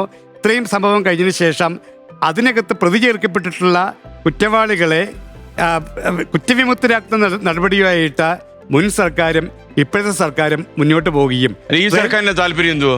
ഈ സർക്കാരിന്റെ താല്പര്യം എന്ന് പറഞ്ഞു കഴിഞ്ഞാൽ VS അച്യുതാനന്ദൻ സർക്കാർ, VS അച്യുതാനന്ദൻ തുടക്കം മുതൽ തന്നെ രാധാകൃഷ്ണനെതിരായിട്ട് ശക്തമായിട്ട് സമരം ചെയ്യുന്ന സമയത്ത് അത് പാർട്ടിക്കകത്ത് 2 ഗ്രൂപ്പ് ശക്തമായിട്ടുണ്ടായിരുന്നു. VS അച്യുതാനന്ദൻ്റെ വീട്ടിലേക്ക് വരാൻ സമ്മതിക്കാത്ത പാർട്ടി നേതൃത്വമുണ്ടായിരുന്നു. അവിടെ സമരം ചെയ്തിട്ടുള്ള നേതാക്കന്മാരെയും മറ്റുമൊക്കെ ഒരു കാരണവശാലും ഈ ആക്ഷൻ കൗൺസിലുമായിട്ട് സഹകരിക്കാൻ പാടില്ല എന്നുള്ള പാർട്ടി നിർദ്ദേശം ശക്തമായിട്ട് ഇടതുപക്ഷം ഇതാക്കിയിട്ടുണ്ടായിരുന്നു. അപ്പോൾ ശരിക്കും പറഞ്ഞു കഴിഞ്ഞാൽ പാർട്ടിക്കകത്തുള്ള VS അച്യുതാനന്ദൻ്റെ ആ റോളിനെ ഈ പിണറായി പക്ഷത്തിലുള്ള വിഭാഗക്കാർ റാഞ്ചിയെടുക്കുകയും ആ ബന്ധം ശക്തമായിട്ട് നിലനിൽക്കുന്ന രീതിയാണ് ഇപ്പോഴും അത് നിലനിൽക്കുന്നുണ്ട്. VM രാധാകൃഷ്ണൻ തീർച്ചയായിട്ടും. കാരണം ഇതിനകത്ത് ഈ കേസിൽ മേലുള്ള ഇത്രയും കാലം നമ്മൾ 2011 നടന്നിട്ടുള്ള കേസുകളും അതേപോലെ തന്നെ അതിനു മുമ്പ് സമർപ്പിച്ചിട്ടുള്ള കേസിൽ മേലുള്ള ഈ വിജിലൻസ് കേസുകളും മറ്റുമൊക്കെ അന്നേ വിചാരണയ്ക്ക് എടുക്കാനുള്ള കാര്യങ്ങൾ ഞങ്ങളിപ്പോൾ ഇതിൻ്റെ നാഴ്വഴികളിലൂടെ പോകുന്ന സമയത്ത് എവിടെയാണ് ഇതിൻ്റെ ബേസിക്കായിട്ട് തടസ്സം ചോദിച്ചു കഴിഞ്ഞാൽ ഗവൺമെൻറ്റിൻ്റെ സ്റ്റാൻഡുകളാണ്, രാഷ്ട്രീയ പാർട്ടികളുടെ സ്റ്റാൻഡുകളാണ്. കാരണം ഈ പറയുന്ന രാഷ്ട്രീയ പാർട്ടികളുടെ നേതാക്കന്മാരും ഭരണകൂടങ്ങളും മറ്റുമൊക്കെ വലിയ തോതിലുള്ള കാശുകളും മറ്റുമൊക്കെ വാങ്ങുകയും മാസപ്പടിയുടെ രൂപത്തിലും മറ്റുമൊക്കെ അത് നമുക്ക് ഒരുപാട് റിപ്പോർട്ടുകളും മറ്റൊക്കെ കിട്ടിയിട്ടുണ്ട്. അപ്പോൾ അതുകൊണ്ട് തന്നെയാണ് രാഷ്ട്രീയ പാർട്ടികൾക്കും ഭരണകൂടങ്ങൾക്കും ഇരയോടൊപ്പം നിൽക്കാതെ മലബാർ സിംസിലെ അഴിമതിയെ എതിർത്തതിൻ്റെ പേരിൽ കൊല്ലപ്പെട്ടിട്ടുള്ള ശശീന്ദ്രൻ്റെയും കുട്ടികളുടെയും കുടുംബത്തിനോടൊപ്പം നിന്ന് നീതി വാങ്ങിച്ചു കൊടുക്കുന്നതിന് പകരം അതിന് പ്രതിപ്പട്ടിയിൽ ഉള്ള നേതാക്കന്മാരെയും പ്രതിപ്പട്ടിയിലുള്ള രാഷ്ട്രീയക്കാരടക്കം അതിനകത്ത് ചില മറ്റേ വിജിലൻസ് കേസുകളുടെ മറ്റൊക്കെ വന്നിട്ടുള്ളതാണ്. അപ്പോൾ അവരെയൊക്കെ സംരക്ഷിക്കുന്ന നിലപാടാണ് പാർട്ടി നേതൃത്വം മറ്റുമൊക്കെ എടുത്തിട്ടുണ്ടായിരുന്നത്. അവരുടെ തന്നെ 161 ഐസക് വർഗീസ് എന്നുള്ള ഒരു വിവരാവകാശ പ്രവർത്തനമുണ്ട്. രാധാകൃഷ്ണന് വേണ്ടിയിട്ടൊക്കെ വിവരാവകാശത്തിലൂടെ തുടക്കത്തിൽ എതിരായിട്ട് പ്രവർത്തിക്കുകയും പിന്നീട് അവർക്ക് വേണ്ടി പ്രവർത്തിക്കുകയും ചെയ്യുന്ന വ്യക്തിയാണ്. പുള്ളിയുടെ 164 സ്റ്റേറ്റ്മെൻറ്റിൽ വളരെ വ്യക്തമായിട്ട് പറയുന്നുണ്ട്, കൊല്ലങ്കോടിലുള്ള പാർട്ടിയിലുള്ള ചില CPM നേതാക്കന്മാരുടെ വീട്ടിൽ വെച്ചിട്ടും രാധാകൃഷ്ണൻ്റെ വീട്ടിൽ വെച്ചിട്ടും അതായത് CPM നേതൃത്വത്തിൻ്റെ നേതാക്കന്മാർ കൂടി ശശീന്ദ്രൻ്റെയും അതായത് ആയിട്ട് ബന്ധപ്പെട്ടുള്ള ആക്ഷൻ കൗൺസിലിൻ്റെ നേതൃത്വത്തിൽ നടക്കുന്ന ഈ അഴിമതിയായിട്ട് ബന്ധപ്പെട്ടിട്ടുള്ള സമരങ്ങളിൽ ഒരിക്കലും ഇതാവാൻ പാടില്ല, പങ്കെടുക്കാൻ പാടില്ല എന്ന് പറഞ്ഞ ആ ആക്ഷൻ കൗൺസിൽ രൂപീകരിച്ച ഉടനെയും അതിനുശേഷവും ഉണ്ടായി എന്ന് പറഞ്ഞിട്ട് 164 സ്റ്റേറ്റ്മെൻറ്റിൽ പറയുന്നുണ്ട്. കാരണം VM രാധാകൃഷ്ണൻ നല്ലൊരു ബിസിനസ് ടാക്സ് മറ്റൊക്കെ കൊടുക്കുന്ന വ്യക്തിയാണ്. അപ്പോൾ അദ്ദേഹത്തിനെതിരായിട്ടുള്ളത് ആരോപണങ്ങൾ വസ്തുതാവിരുദ്ധമല്ല എന്നുള്ള രീതിയിലേക്ക് VM സുധീരൻ്റെ നേതൃത്വത്തിലും മറ്റുമൊക്കെ CBI അന്വേഷണമായിട്ട് ആവശ്യമായിട്ട് മുന്നോട്ട് പോകുന്ന സമയത്ത് ചിന്താവരികിൽ പിണറായി വിജയൻ പാർട്ടി സെക്രട്ടറി എഴുതിയിട്ടുണ്ടായിരുന്നു. ഈ കാര്യത്തിൽ ഇനി അങ്ങയുടെ ഒരു പ്രതീക്ഷ എന്താണ്? നമ്മൾ വീണ്ടും ഇതിൽ CBI അതായത് കോടതിയിൽ കൊടുത്തിട്ടുള്ള റിപ്പോർട്ടുകൾ CBI അന്വേഷിച്ചിട്ടുള്ള ആ റിപ്പോർട്ടുകളെയും കോടതി നിരാകരിക്കുന്ന ഒരു സാഹചര്യമാണ് ഉണ്ടായിട്ടുണ്ടായിരുന്നത്. അതായത് ഇപ്പോൾ കൊടുത്തിട്ടുള്ള റിപ്പോർട്ടും ഇതായിട്ടുള്ളതല്ല. ഇന്നല്ലെങ്കിൽ നാളെ ആണെന്നുണ്ടെങ്കിലും നമ്മൾ ഇത്രയും CBIയുടെ കണ്ടെത്തിനകത്ത് അവർ ആത്മഹത്യ എന്നുള്ള രീതി തന്നെയാണ് പറയുന്നത്. പക്ഷെ അതിനകത്ത് നിരത്തിയിട്ടുള്ള വാദങ്ങൾ നോക്കിക്കഴിഞ്ഞാൽ ഒരു സൈക്കോളജിക്കലായിട്ടുള്ള അനാലിസിസ് മാത്രമാണ്. വിജിലൻസ് സമർപ്പിച്ചിട്ടുള്ള കുറ്റപത്രത്തിൽ ശശീന്ദ്രൻ്റെ പേര് പ്രതിപ്പട്ടിയിൽ ഇല്ലാത്തത് കാരണം രാധാകൃഷ്ണൻ ശശീന്ദ്രന്മേലുള്ള വിരോധം കൂടുമോ എന്നുള്ള കാരണം കൊണ്ട് മരണപ്പെട്ടു എന്നുള്ളതൊക്കെയാണ് അതിനകത്ത് ഒരു കാരണമായിട്ട് പറഞ്ഞിട്ടുണ്ടായിരുന്നത്. ഒറ്റ നോട്ടിൽ. കാരണം അങ്ങനെയൊക്കെ ശശീന്ദ്രൻ അങ്ങനെയൊക്കെ ആയിരുന്നെങ്കിൽ വിജിലൻസിനെതിരെ മൊഴി കൊടുക്കില്ലായിരുന്നല്ലോ, ഇത് കൊടുക്കണ്ടായിരുന്നില്ല. അതേപോലെ ഇത്രയും ധീരമായിട്ടുള്ള സ്റ്റാൻഡിൽ എടുക്കില്ലായിരുന്നു, കത്ത് കൊടുക്കില്ലായിരുന്നു. അപ്പോൾ വളരെ അത് വായിച്ചു കഴിഞ്ഞാൽ തന്നെ ബാലിഷ്യമായിട്ടുള്ളതാണ്. പിന്നെ അത് മാത്രമല്ല ഈ മുറിക്കകത്തുള്ള സംഭവങ്ങൾ, അതേപോലെ തന്നെ അന്നത്തെ രീതിയിലുള്ള മറ്റ് കാര്യങ്ങൾ, ഡെമ്മി ടെസ്റ്റ് കാര്യങ്ങൾ, ഇതൊക്കെ കോടതി നോക്കുമ്പോഴും അതേപോലെ തന്നെ ചില ഫോറൻസിക്കിൻ്റെ വേറെ ചില റിപ്പോർട്ടുകൾ നോക്കുന്ന സമയത്തും ഒക്കെ ഇത് മർഡർ ആണെന്നുള്ളൊരു സൂചനകളും മറ്റുമൊക്കെ ഉണ്ട്. അപ്പം നമുക്കത് അറിയാൻ കഴിഞ്ഞിട്ടുണ്ടായിരുന്നത് ഉന്നതപരമായിട്ടുള്ള ചില IAS ലോബികളുടെയും ഇതൊക്കെ ഇടപെടലുകളാണ് ഇതിങ്ങനെ വൈപ്പിക്കുന്നതിന് പറ്റുന്നതായിട്ട്. പക്ഷേ നിയമപരമായിട്ട് നമ്മൾ അവസാനം വരെയാണെങ്കിലും അതിൻ്റെ പോരാട്ടം തുടരുക എന്നുള്ളത് ഞാൻ നിങ്ങളുടെ പോരാട്ടം തുടരട്ടെ, സത്യം കൊണ്ട് പിടിക്കട്ടെ. കുട്ടേട്ടൻ എന്തോ ഒന്ന് പറയാൻ തുടങ്ങുന്നു. മിസ്റ്റർ സനൽകുമാർ, താങ്കളോടും താങ്കളുടെ ഭാര്യയോടുമാണ് എനിക്ക് ഒരു കാര്യം ചോദിക്കാനുള്ളത്. പറഞ്ഞോളൂ. താങ്കളുടെ ഭാര്യയുടെ പേര് ബീന എന്നാണ് എന്ന് കുട്ടേട്ടൻ അറിയാം. താങ്കളുടെ വിവാഹ നിശ്ചയം കഴിഞ്ഞ് വീണ്ടും താങ്കൾ 2 പെണ്ണ് കാണാൻ കൂടി പോയിരുന്നു. അതെന്താണ്? അങ്ങനെ ഒരു സംഭവം ഉണ്ടായോ? അങ്ങനെ ഒരു സംഭവം ഉണ്ടായോ? കാരണം കല്യാണം ഒരു പെണ്ണിനെ പറഞ്ഞു വെച്ചേക്കുമല്ലേ? പറഞ്ഞു താങ്കൾക്ക് വെച്ചാൽ അറിയാമായിരുന്നു അത്? അതിനുശേഷം അറിയിച്ചിട്ടുണ്ടായിരുന്നു. കാരണം ഇതൊരു മറ്റേ വേറെ പ്രേമവിവാഹങ്ങളോ മറ്റൊന്നും ആയിരുന്നില്ല. ഫോർമലായിട്ടുള്ള അറേഞ്ച് മാരേജ് ആയിരുന്നു. അറേഞ്ച്ഡ് മാരേജ് തന്നെയായിരുന്നു. അപ്പൊ സ്വാഭാവികമായിട്ടും നമ്മള് പത്രങ്ങളിലും മറ്റൊക്കെ പരസ്യം കൊടുത്തു. ഇഷ്ടംപോലെ ബയോഡാറ്റകൾ, അന്ന് +2 സർവീസിൽ കയറിയിട്ടുള്ള സമയങ്ങളും മറ്റുമൊക്കെയാണ്. അപ്പൊ ബയോഡാറ്റകളും മറ്റുമൊക്കെ വന്നിട്ടുണ്ടായിരുന്നു ഒരുപാട്. അപ്പോൾ അതെ, അപ്പോൾ ഓരോ ബയോഡാറ്റ വെച്ച് നമ്മൾ നോക്കുമ്പോൾ ഞാൻ എറണാകുളത്ത് നിന്നാണ്, പുല്ലുവഴിയിലാണ് ഇപ്പോൾ താമസിക്കുന്നുണ്ടായിരുന്നത്. അപ്പോൾ അവിടുത്തെ ഒക്കലത്തെ മുൻ മാനേജറായിട്ടുള്ള TS ബാബു, അദ്ദേഹമാണ് ശരിക്കും ഓരോ ആഴ്ചകളിലും നമുക്ക് ഓരോരുത്തരെ കാണാൻ വേണ്ടിയിട്ടുള്ള സൗകര്യം ഒരുക്കിയിട്ടുണ്ടായിരുന്നത്. അപ്പോൾ അതിനുശേഷം എന്താ പറയുക, നമ്മൾ കല്യാണ നിശ്ചയമൊക്കെ ഏകദേശം ആവാം എന്നുള്ള ഒരു തീരുമാനത്തിലും മറ്റൊക്കെ എത്തിയിട്ടുണ്ടായിരുന്നു. അപ്പോഴും മനസ്സിൻ്റെ ഉള്ളിനുള്ളിൽ നമുക്ക് ലിസ്റ്റ് പ്രകാരം ഇനി 2 പേര് കൂടിയിട്ടുണ്ടല്ലോ, അതുകൂടിയിട്ടൊന്ന് വിഷയത്തിന് ശേഷം നമുക്ക് ഫൈനൽ ഡിസിഷൻ എടുത്താൽ പോരെ തോന്നൽ ഉറപ്പിക്കുക എന്ന് പറഞ്ഞാൽ ഒരു നിശ്ചയത്തിന്റെ രീതിയൊക്കെ ഇത് ഉണ്ടായിരുന്നു ഇതിലായിട്ട്. പിന്നീട് അതിന് ശേഷമാണ് വീണ്ടും ഒരു ലിസ്റ്റ് കൂടി നമുക്കത് വെറുതെ പോയി നോക്കാം എന്ന് പറഞ്ഞ് ഒരു 2 ഇത് കൂടിയിട്ട്, അദ്ദേഹം നല്ലൊരു ഫ്രണ്ട്സിന് അവിടുത്തെ മാനേജർ തന്നെയാണ്, എങ്കിലും അവിടുത്തെ ഫ്രണ്ട്സിനെ പോലെയുള്ള രീതിയായിരുന്നു. അങ്ങനെ ഞങ്ങൾ 2 പേരും കൂടിയിട്ട് വേറെ ഒരു പ്രാവശ്യം കൂടി പോയി നോക്കി. അതിനുശേഷമാണ് പിന്നെ വീണ്ടും നമുക്ക് ബീന തന്നെ മതി എന്ന് പറഞ്ഞ അതാണ് 2 പേരുടെ അത് കഴിഞ്ഞ ശേഷം നമ്മളെല്ലാം ചെയ്തതിനു ശേഷം ഈ തീരുമാനത്തിൽ തെറ്റില്ല എന്ന് ഒന്നുകൂടെ ഉറപ്പിക്കാൻ. ഇതെന്നാ താങ്കളോട് പറഞ്ഞത്? ഇത് കുറെ കാര്യം കഴിഞ്ഞിട്ട് അത് തമാശയായിട്ട് പറഞ്ഞാണോ? ഇത് കാര്യം സാധാരണ നടക്കാത്ത കാര്യമാണ് അല്ലേ? ചോദിച്ചോ എന്തിനാ ചെയ്തതെന്ന് ചോദിച്ചോ? അല്ലേ, അത് കഴിഞ്ഞിട്ടും പിന്നെ എങ്ങനെ, ഞാൻ നിർബന്ധിച്ചിട്ടൊന്നും ഉണ്ടായിരുന്നില്ലല്ലോ. പിന്നെ അത് കഴിഞ്ഞിട്ട് പിന്നെ ഒന്നും പോയി കണ്ടു എന്ന് പറയുമ്പോ ആദ്യം ഒരു വിഷമം തോന്നി. ഓക്കെ. അപ്പൊ എല്ലാം കൂടെ എത്ര പെൺകുട്ടികളെ കണ്ടു കാണും കല്യാണം കഴിക്കുന്നതിന് മുമ്പ്? ശരിക്കും പറഞ്ഞു കഴിഞ്ഞാൽ ഒരു 40-40ഓളം പെൺകുട്ടികളെ കണ്ടിട്ടുണ്ട്. വലിയൊരു നമ്പറാണ്. ഞാൻ കോളേജിൽ പഠിക്കുമ്പോൾ കോളേജിൽ 50 കടന്നു എന്നൊക്കെയാ ഞാൻ കേട്ടത്. ഏകദേശം അത്രയൊക്കെ കാരണം അതെ, എല്ലാ ആഴ്ചയും ഇത് തന്നെ പരിപാടി. മിക്ക ആഴ്ചകളിലും പോയിട്ട് നമ്മൾ ഒരാളെന്ന് തീരുമാനിച്ചു കഴിഞ്ഞാൽ പിന്നെ അബദ്ധമായി. ഞാൻ കോളേജിൽ പഠിക്കുമ്പോൾ കോളേജിലും ചെയർമാനായിരുന്നു, എഡിറ്റർ ആയിരുന്നു.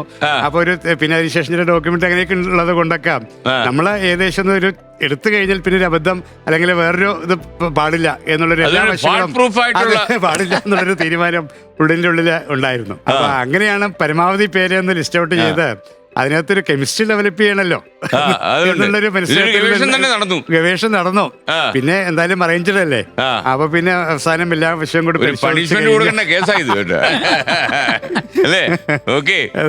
എന്തായാലും നന്നായി. നമുക്കിനി 50,000 രൂപയുടെ ചോദ്യമാണ്. 1,00,000 രൂപയുടെ ചോദ്യത്തിലേക്ക് നമ്മൾ കടക്കുമ്പോൾ അടുത്ത ലെവലിലേക്ക് നമ്മൾ പോകും. താങ്കൾ ഒരു ലെവൽ കൂടി മാറുന്നു കുട്ടേട്ടാ. ലെവൽ 2.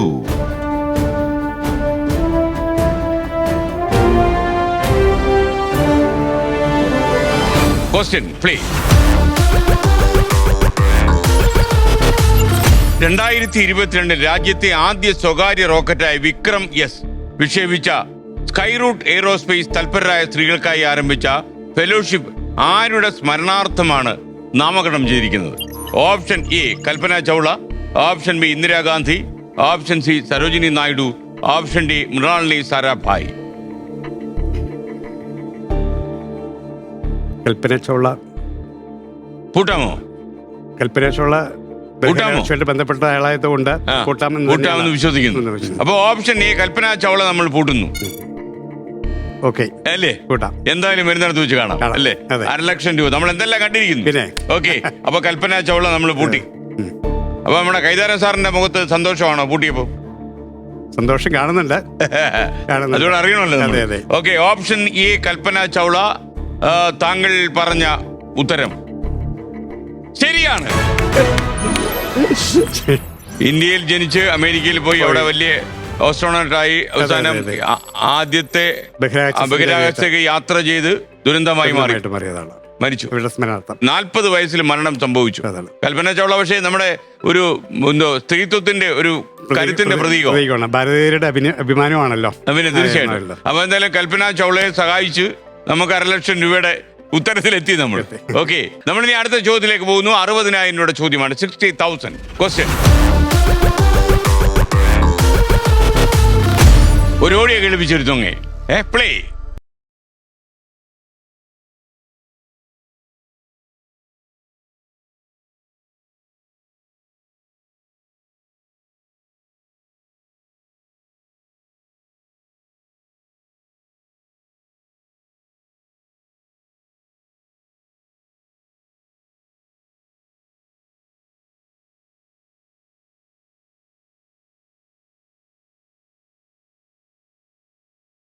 ഈ പാട്ട് കേട്ടിട്ടുണ്ടോ? അങ്ങ് കേട്ടിട്ടുണ്ടാവുമല്ലോ. കേട്ടിട്ടുണ്ട്. ഫേമസ് ആയിട്ടുള്ള ഇതാണ്. മലയാളത്തിലെ ഏത് നടനാണ് ഈ ഗാനം ആലപിച്ചിരിക്കുന്നത്? Option A Kalabhavan Shajon, option B Jaffar Idukki, option C Salim Kumar, option D Alencier. ഇത് വേറെ ആളാണ് ഒറിജിനലി പാടിയത്. വീരമണിയാണ് പാടിയിരിക്കുന്നത്. വീരമണി അല്ല, ഇത് പിന്നീട് വേറൊരു നടൻ. ഇദ്ദേഹം പല വേദികളിലൊക്കെ ഇത് പാടിയിട്ടുണ്ട്. അതാണ്.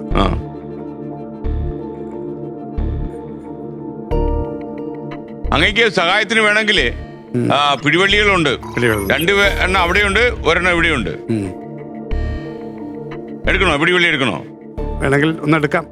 നോക്കാം. അങ്ങ് ആരെ വേണം? എവരായിരിക്കും എന്റെ ഉസ്താദ്? അവരായിരിക്കുമോ? നോക്കാം. നമുക്ക് കുട്ടേട്ടനിലേക്കാണോ പോകുന്നത്? കുട്ടേട്ടൻ നോക്കാം അല്ലേ? കുട്ടേട്ടാ. Yes boss. സനൽകുമാർ, ഇത് കുട്ടേട്ടന്റെ ആദ്യത്തെ പിടിവള്ളി. 2 ഓപ്ഷൻ പറയും. അതിൽ 1 ശരി ഉത്തരമാണ്. B Jaffar Idukki, C Salim Kumar. ഇനി അങ്ങേക്ക് ശബ്ദം വെച്ച് പിടിക്കാവുന്നേ ഉള്ളൂ. ജാഫർ ഇടുക്കി. ഓക്കെ, പൂട്ടോട്ടോ. ഞാൻ പൂട്ടി. സലീം കുമാർ ആയിരിക്കത്തില്ലല്ലോ? ഇല്ല. ഉറപ്പല്ലേ? സലീം കുമാറിന്റെ ശബ്ദം അങ്ങ് കൃത്യമായിട്ട് അറിയാം. സിനിമയൊക്കെ കാണുമോ? പിന്നെ കണ്ടിട്ടുണ്ട്. നേരിട്ട് കണ്ടിട്ടുണ്ടോ? ഒരു പ്രോഗ്രാമിൽ വെച്ച് കണ്ടിട്ടുണ്ട്. ഓക്കെ. അപ്പൊ എന്തായാലും ഇത് പാടിയിരിക്കുന്നത് ജാഫർ ഇടുക്കി ആയിരിക്കും എന്നാണ് വിശ്വസിക്കുന്നു. ഭാര്യയുടെ മുഖത്ത് ടെൻഷൻ ഉണ്ടോ? അല്ല, എനിക്കൊന്ന് അന്ന് പറ്റിച്ചെന്നെ വിഷം ഇപ്പോഴും മാറി കാണത്തില്ലല്ലേ? ഓക്കെ. അല്ല, ടീച്ചർ ആലോചിക്കും എത്ര കൊല്ലത്തിനുമുള്ള കാര്യങ്ങളാണ് ഇപ്പോഴൊക്കെ ഓർമ്മ ചോദിക്കുന്നത് അല്ലേ? Okay, ready. അപ്പോ ജാഫർ ഇടുക്കി അങ്ങ് പറഞ്ഞ ഉത്തരം ശരിയാണ്. അപ്പോ 60,000 രൂപയായി നമ്മുടെ കാര്യങ്ങൾ നടത്തിയെടുക്കാൻ വേണ്ടി. ഇനി നമ്മൾ 70,000 രൂപയുടെ ചോദ്യത്തിലേക്ക് പോകുമ്പോൾ ഞാൻ ഒരു കാര്യം കൂടെ ചോദിച്ചോട്ടെ. ഒരു ആക്ഷൻ കൗൺസിലുണ്ട്, ഇവരെല്ലാം അതിൻ്റെ കൂടെ പ്രവർത്തിക്കുന്നുണ്ട്. താങ്കളും ഇതിനകത്ത് വളരെ സജീവമായി നിൽക്കുന്നു. നിങ്ങൾക്ക് എന്തെങ്കിലും ഭീഷണി വന്നുള്ളൂ? എനിക്ക് നേരിട്ടുള്ള ഒരു ഭീഷണി ഉണ്ടായിട്ടുണ്ടായിരുന്നില്ല. പക്ഷേ മുന്നറിയിപ്പുകൾ CBI നൽകിയിട്ടുണ്ടായിരുന്നു. ശ്രദ്ധിക്കണം, രാത്രിയുള്ള യാത്രകളൊക്കെ ശ്രദ്ധിക്കണം എന്നുള്ളൊരു മുന്നറിയിപ്പും മറ്റൊക്കെ ഉണ്ടായിരുന്നു.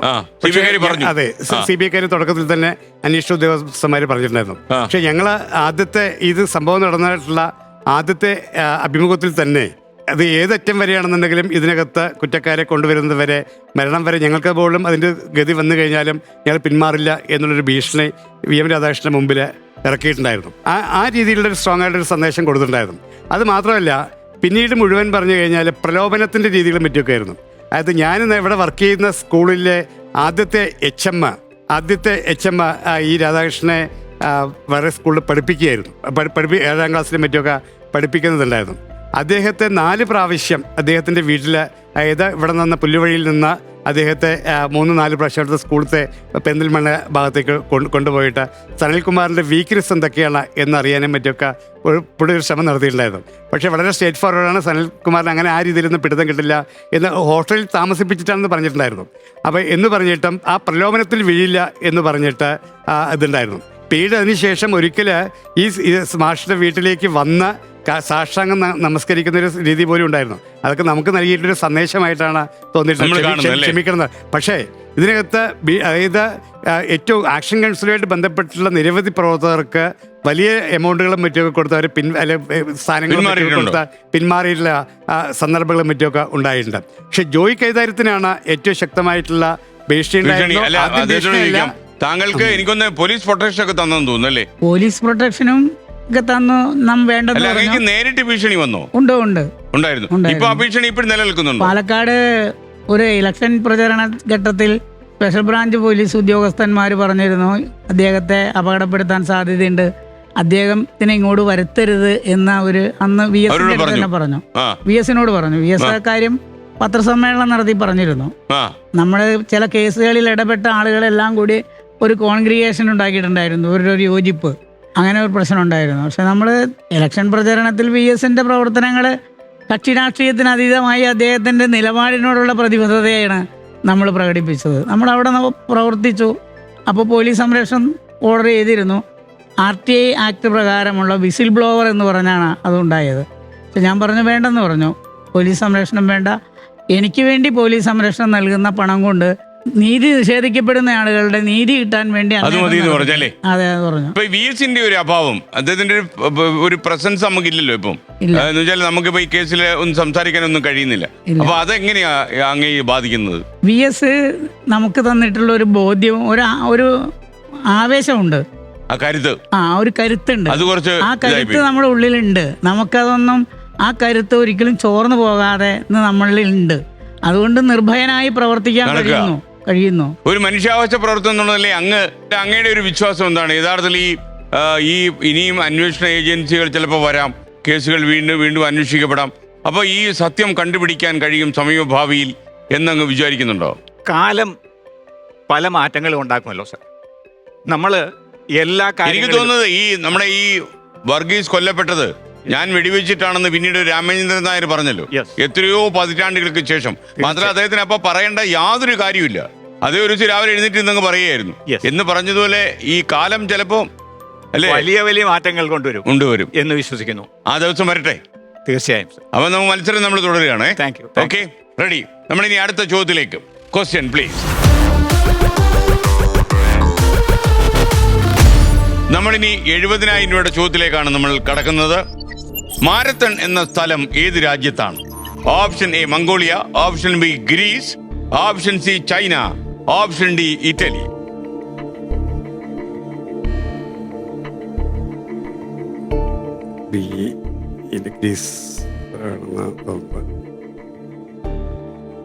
എവിടെയായിരിക്കും? ഗ്രീസാണ്. ഗ്രീസ്. പൂട്ടട്ടെ? ഞാൻ വിശ്വാസം ഉണ്ടെ പൂട്ടാം. Option B Greece. ഞാൻ പൂട്ടി.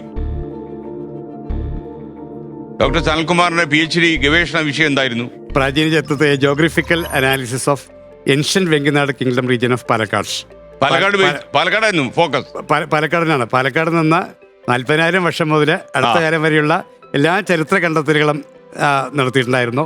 പാലിയോലിത്തിക്, മെസോലിത്തിക്, നിയോലിത്തിക് കാലഘട്ടത്തിൻ്റെ അതിനെക്കുറിച്ചിട്ടുള്ള കണ്ടെത്തലുകളിനെ ബേസ് ചെയ്തിട്ടാണ് അത് നമ്മുടെ കേരളത്തിൻ്റെ പ്രാചീന ചരിത്രത്തെ തിരുത്തി കുറിക്കുന്ന ഒരുപാട് കാര്യങ്ങളും മറ്റൊക്കെ അതിനകത്ത് ഉണ്ട്.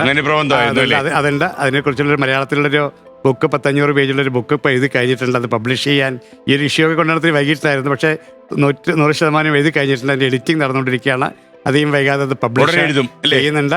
അതിൻ്റെ കോൺട്രിബ്യൂഷനിലാണ് ഈ അവാർഡുകളുടെ രീതികളും നാഷണൽ അവാർഡൊക്കെ. മനസ്സിലായി. ഏറ്റവും നല്ല അധ്യാപകനുള്ള നാഷണൽ അവാർഡ് കിട്ടിയിട്ടുണ്ട്. സ്റ്റേറ്റ് അവാർഡ് കിട്ടിയിട്ടുണ്ട്. നാഷണൽ അവാർഡ് കിട്ടിയിട്ടുണ്ട്. ഹയർ സെക്കൻഡറി മോഡൽ ടീച്ചറാണ്. നല്ല കാര്യം. Thank you. Option B Greece. എനിക്ക് ലോക്ക് ചെയ്യാമല്ലോ? ഞാൻ ലോക്ക് ചെയ്തു. അപ്പൊ ഞാൻ തുറക്കുന്നു. ഒരു യുദ്ധം ജയിച്ചു എന്നറിയിക്കാൻ ഒരു പട്ടാളക്കാരൻ 42.19 കിലോമീറ്റർ ഓടിയ ഗ്രീസിലെ സ്ഥലമാണ് മാരത്തൺ. മാരത്തൺ ഏതൻസ് വരെ ഓടി. അതൊക്കെ ഓർമ്മയുണ്ട്. വായിച്ചൊക്കെ ഓർമ്മയാണ്. BC 490-ലാണിത്. ഇപ്പോഴൊന്നും അല്ല, വളരെ പണ്ടോട് പണ്ട്. ഓക്കെ. അപ്പൊ നമുക്ക് 70,000 രൂപ ഇപ്പൊ കൈ കിട്ടി. ഇനി നമ്മൾ 80,000 രൂപയിലേക്ക് കടക്കാണ്. 80,000. Question please.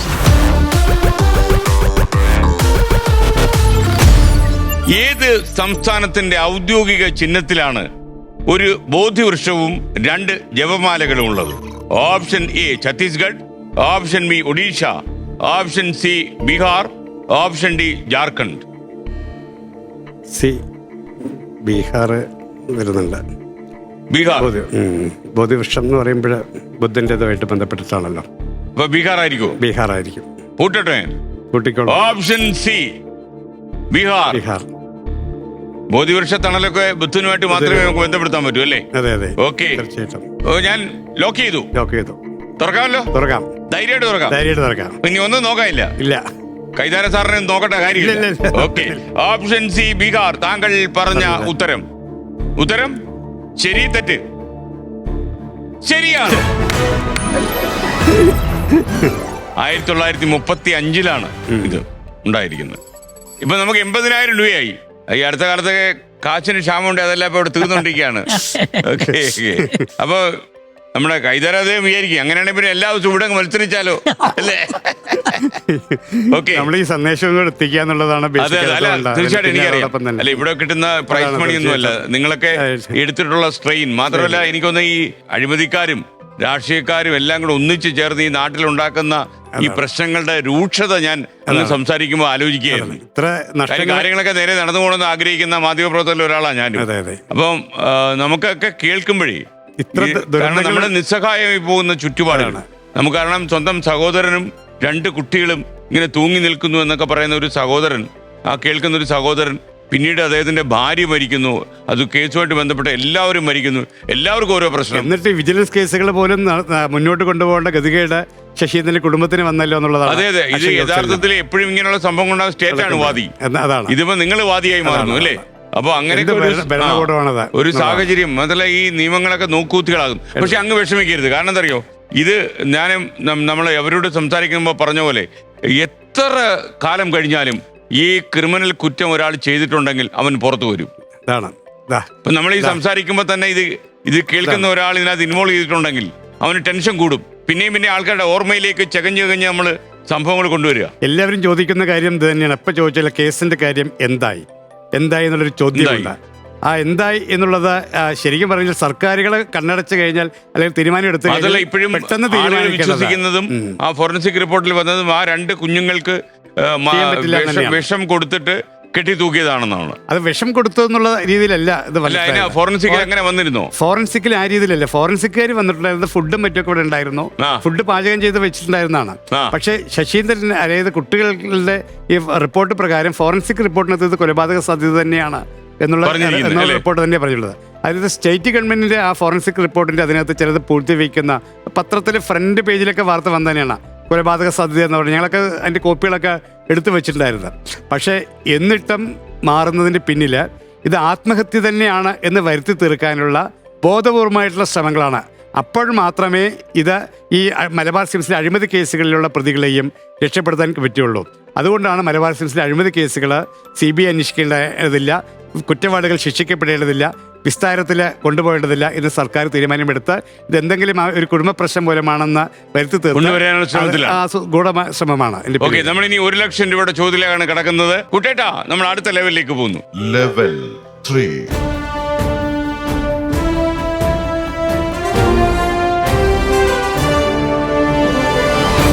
അപ്പൊ ചോദ്യത്തിലേക്കാണ്. Okay, question please. ചോദ്യം ഇതാണ്: 1929 ആരംഭിച്ച മലയാളത്തിലെ ആദ്യത്തെ ദിനപത്രം ഏതാണ്? Option A Rajyasamacharam, option B Mathrubhumi, option C പ്രതിദിനം, ഓപ്ഷൻ ഡി പശ്ചിമോദയം. 1 ലക്ഷം രൂപയുടെ ചോദ്യമാണ്. തെറ്റിയാൽ 8,000 രൂപയായി പോകും, പിന്മാറിയാൽ 40,000. നമുക്ക് വേണമെങ്കിൽ പിടിവള്ളിയുണ്ട്. ജോയി കൈതാരത്തിനൊക്കെ ചിലപ്പോ ഓർമ്മയുണ്ടാകും അല്ലേ? നമുക്ക് അങ്ങോട്ട് പോയാലും അല്ലേ ഒരു പിടിവള്ളി. അപ്പൊ അങ്ങോട്ട് ചോദ്യം മനസ്സിലായല്ലോ. 1929 ആരംഭിച്ച മലയാളത്തിലെ ആദ്യത്തെ ദിനപത്രം ഏതാണ്? മാതൃഭൂമിയാണോ? 1929 ആണേ. പശ്ചിമോദയം എനിക്ക് പറയാൻ പറ്റുമോ? എനിക്ക് പറയാം. അപ്പോ താങ്കൾക്ക് ഏതാ തോന്നുന്നു? അവര് പറഞ്ഞത് താങ്കൾ എടുക്കണമെന്നില്ല. ഇല്ല. രാജ്യസമാചാരം സ്വാതന്ത്ര്യ സമരമായിട്ട് ബന്ധം ഒരു പിടിവള്ളിയോടെ ഉണ്ട്, വേണമെങ്കിൽ എടുക്കാം. പിടിവള്ളി എടുത്ത് നോക്കാം അല്ലേ കുട്ടേട്ടാ? Yes boss. സനൽകുമാർ, ഇത് കുട്ടേട്ടന്റെ അവസാനത്തെ പിടിവള്ളി. 3 ഓപ്ഷൻ പറയും, അതിൽ 1 ശരി ഉത്തരമാണ്. എ രാജ്യസമാചാരം, സി പ്രതിദിനം, ഡി പശ്ചിമോദയം. അപ്പൊ ഇനി അങ്ങേക്ക് കണ്ടുപിടിക്കാൻ പറ്റുമെന്ന് നോക്കുക. സിയിലേക്ക് ചെന്ന് കഴിഞ്ഞാൽ പ്രതിദിനമാണ്. കൂട്ടാമോ? കൂട്ടാം. എന്താവും എന്നുള്ളത് കണ്ടറിയാം. അപ്പൊ എന്തായാലും കൂട്ടാം. അങ്ങേ ഒരുപാട് പ്രതിസന്ധി നേരിടുന്ന ആളല്ലേ. ഓക്കെ, പ്രതിദിനം ശരിയായിരിക്കോ? രാജ്യസമാചാരമാണോ? അപ്പൊ നമുക്ക് നോക്കാം. പ്രതിദിനമാണ് പൂട്ടി വെച്ചിരിക്കുന്നത്. അദ്ദേഹത്തിന് ഒരു സംശയം, രാജ്യസമാചാരമായിരിക്കുമോ? സ്വാതന്ത്ര്യ സമര പ്രക്ഷോഭ കാലമായതുകൊണ്ട് അതൊക്കെ ആകാൻ സാധ്യതയുണ്ടെന്ന് അവർ കരുതുന്നതിൽ തെറ്റില്ല. പക്ഷേ ഒരു ഉത്തരമല്ലേ ഉള്ളൂ. ഓക്കെ, അപ്പൊ ഓപ്ഷൻ സി പ്രതിദിനം. താങ്കൾ പറഞ്ഞ ഉത്തരം തെറ്റാണ് എന്ന് പറയാൻ പറ്റില്ല. ഉത്തരം ശരിയാണ്. ഓക്കെ, പ്രതിദിനം. ഓക്കെ, അപ്പൊ നമുക്ക് 1 ലക്ഷം രൂപ കിട്ടിയിരിക്കുന്നു. ഇനി നമുക്ക് 2 ലക്ഷം രൂപയുടെ ചോദ്യമാണ്. ഇനിയിപ്പോ പിടിവള്ളികളൊന്നുമില്ല, ഒറ്റയ്ക്ക് പോരാടണം. മലബാർ സിംസിൽ നടന്ന ഈ സംഭവത്തിന്റെ ഒറ്റയ്ക്ക് പോരാടുന്നത് പോലെ ഇതിലും ഒറ്റയ്ക്ക് പോരാടണം. 2 ലക്ഷം രൂപയുടെ ചോദ്യം. Question please. കൈരളിക്ക് സമർപ്പിച്ച വിലപ്പേരില്ലാത്ത രത്നാഭരണം എന്ന് മഹാകവി ഉള്ളൂർ വിശേഷിപ്പിച്ച ഗ്രന്ഥം ഏതാണ്? Option A Shabdatharavali, option B Keralappazhama, option C Sahityamanjari, option D Tatvamasi. Ulloor S Parameswarayya. 2 ലക്ഷം രൂപയുടെ ചോദ്യമാണ്. തെറ്റിയാൽ 10,000 രൂപയിലേക്ക് നമ്മൾ പോകും. പിന്മാറിയാൽ നമുക്ക് 1/2 ലക്ഷം രൂപ ബാക്കിയുണ്ടാവും. 1-2 മനസ്സിലത്തുള്ളത് കൊണ്ടത് തെറ്റിക്കഴിഞ്ഞാൽ ഉള്ളത് പോവുമല്ലോ. പോവും, തീർച്ചയായിട്ടും പോവും. വലിയ സാഹിത്യമഞ്ജരിയാണ്, പക്ഷെ ചോയ്സ് പ്രശ്നം ഉണ്ടാവും. ശബ്ദധാരാവലി സാഹിത്യമഞ്ജരത്തിൽ 1-2 മനസ്സിൽ വരുന്നത്. കൺഫ്യൂഷൻ. ഏതെങ്കിലും ഒരെണ്ണത്തിൽ ഉറപ്പിച്ച് നിൽക്കണം. ആദ്യത്തെ വേണോ വേണ്ട, രണ്ടാമത്തെ വേണോ എന്നുള്ളതാണ്. സ്റ്റക്കായി ചെറിയ കൺഫ്യൂഷൻ. 2 2 പറയാൻ പറ്റില്ല, ഒരെണ്ണമേ പറയാവൂ. 2 പറഞ്ഞാൽ കളി പോയല്ലോ. അതെ അതെ, 1-ൽ നിന്ന് ഇനി 50-ലേക്ക് മാറുന്ന. അപ്പോ ഈ ഡോക്ടർ സനൽകുമാർ ഒരു ചെറിയ കൺഫ്യൂഷൻ നിൽക്കുന്നതുകൊണ്ട് താങ്കൾ ഈ മത്സരത്തിൽ നിന്ന് പിന്മാറുന്നു. അതെ. അപ്പൊ നമ്മുടെ പോക്കറ്റിൽ 1/2 ലക്ഷം രൂപയുണ്ട്. അപ്പൊ ഇനി അങ്ങ് ഒരു ഉത്തരം പറയൂ. ഇനിയിപ്പോ പൈസ പോകുന്ന പ്രശ്നമില്ലല്ലോ. സാഹിത്യമഞ്ജരിയെ മനസ്സിലത്ത് ഉത്തരം തെറ്റാണ്. അപ്പൊ അങ്ങ് 10,000 രൂപയിലേക്ക് പോയേനെ. ഓക്കെ, ശബ്ദധാരാവലിയാണ് ശരി ഉത്തരം. ശബ്ദധാരാവലി സാഹിത്യമഞ്ജരി ഉള്ളൂരിന്റെ തന്നെ ഗ്രന്ഥമാണ്. ശരിയാണ്. താരാവലിയിലാണ് ഓരോന്നോരോന്ന് വരുന്നത്. ശ്രീകണ്ഠേശ്വരം പത്മനാഭപിള്ള അത് എഴുതിയ കൃതിയാണ്. 30 കൊല്ലം എഴുതി ശബ്ദധാരാവലി. ഇപ്പോഴും ആളുകൾ ശബ്ദധാരാവലി ഡിപ്പെൻഡ് ചെയ്യുന്നുണ്ട്. ഡോക്ടർ സനൽകുമാർ, അദ്ദേഹത്തിന്റെ പോക്കറ്റിൽ 1/2 ലക്ഷം രൂപയുണ്ട്. നിങ്ങൾക്ക് കേസ് ഫൈറ്റ് ചെയ്യാം. Okay, ready? Thank you. അപ്പോ ഒരുപാട് സമ്മർദ്ദങ്ങൾ ഈ കേസിന്റെ കാര്യത്തിൽ ഇനി ഉണ്ടായെന്ന് വരും. അങ്ങ് അധൈര്യപ്പെടരുത്. കാര്യം അങ്ങ് ഒരു യാത്ര തുടങ്ങിയതാണ്. നിങ്ങളും ജോയ് കൈതാരവും ഒക്കെ ഇതിനകത്ത് വളരെ സജീവമായ റോളുണ്ട്. അപ്പോൾ ഈ പാഴ്നിലാവുകൾക്ക് നിങ്ങളെ പിടിച്ചു മാറ്റണമെന്ന് വലിയ ആഗ്രഹം കാണും. അതിനൊന്നും നിങ്ങൾ നിലകൊള്ളരുത്. മാത്രമല്ല, ഈ ഇപ്പോഴുള്ളൊരു കാലത്തിന്റെ ഏറ്റവും വലിയ പ്രത്യേകത എന്താണെന്ന് ചോദിച്ചാൽ, ഒരാളൊരു ക്രിമിനൽ പ്രവർത്തനം നടത്തി കഴിഞ്ഞാൽ സാക്ഷാൽ കർത്താവ് ഇറങ്ങി വന്നാൽ പോലും അയാളെ സംരക്ഷിക്കാൻ പറ്റത്തില്ല. കാരണം നമുക്ക് ഈ കുറ്റം ചെയ്തു എന്ന് സംശയിക്കുന്ന ആളിനോട് സംസാരിക്കാൻ പറ്റാത്തതിൽ മാധ്യമങ്ങളിൽ ശക്തമായ ഒരു കാലമാണ്. ഞാൻ പറയുന്നത് ഇത് ടെലിവിഷൻ ചാനൽ മാത്രമല്ല, ഓൺലൈൻ മീഡിയ ഒക്കെ വളരെ കരുത്താർജിച്ചതിന് ശേഷം ഇപ്പോൾ ഒരാൾക്ക് മൂടി വെക്കാൻ പറ്റുമോ?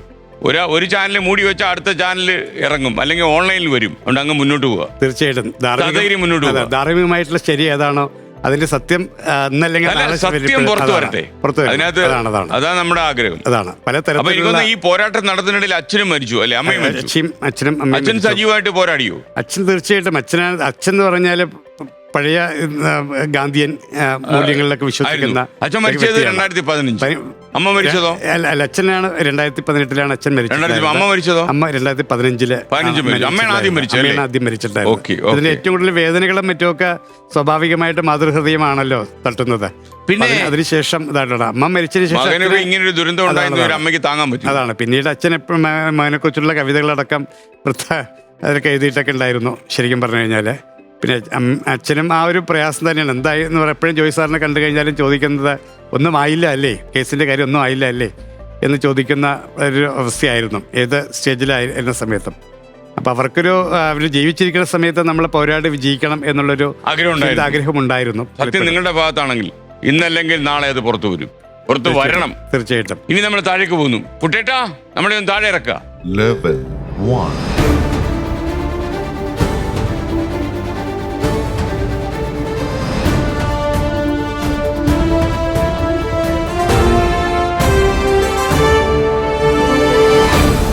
അപ്പോൾ നമുക്കൊരു സർട്ടിഫിക്കറ്റ് ഉണ്ട്. അങ്ങേക്ക് PhD ഒക്കെ ഒത്തിരി സർട്ടിഫിക്കറ്റ്, പിന്നെ പോസ്റ്റ് ഡോക്ടർ റിസർച്ച് ഒക്കെ ചെയ്തോ? അത് ചെയ്തിട്ടില്ല. പഠനത്തിന് സമയം കിട്ടണ്ടല്ലേ?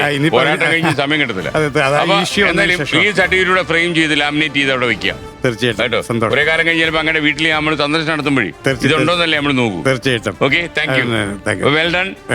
നിങ്ങളുടെ മാനസിക കരുത്തിനെ ഞാൻ ബഹുമാനിക്കുന്നു. ഓക്കെ, തീർച്ചയായും. അപ്പൊ ഇതുവഴി അങ്ങ് പോയാൽ എത്താം.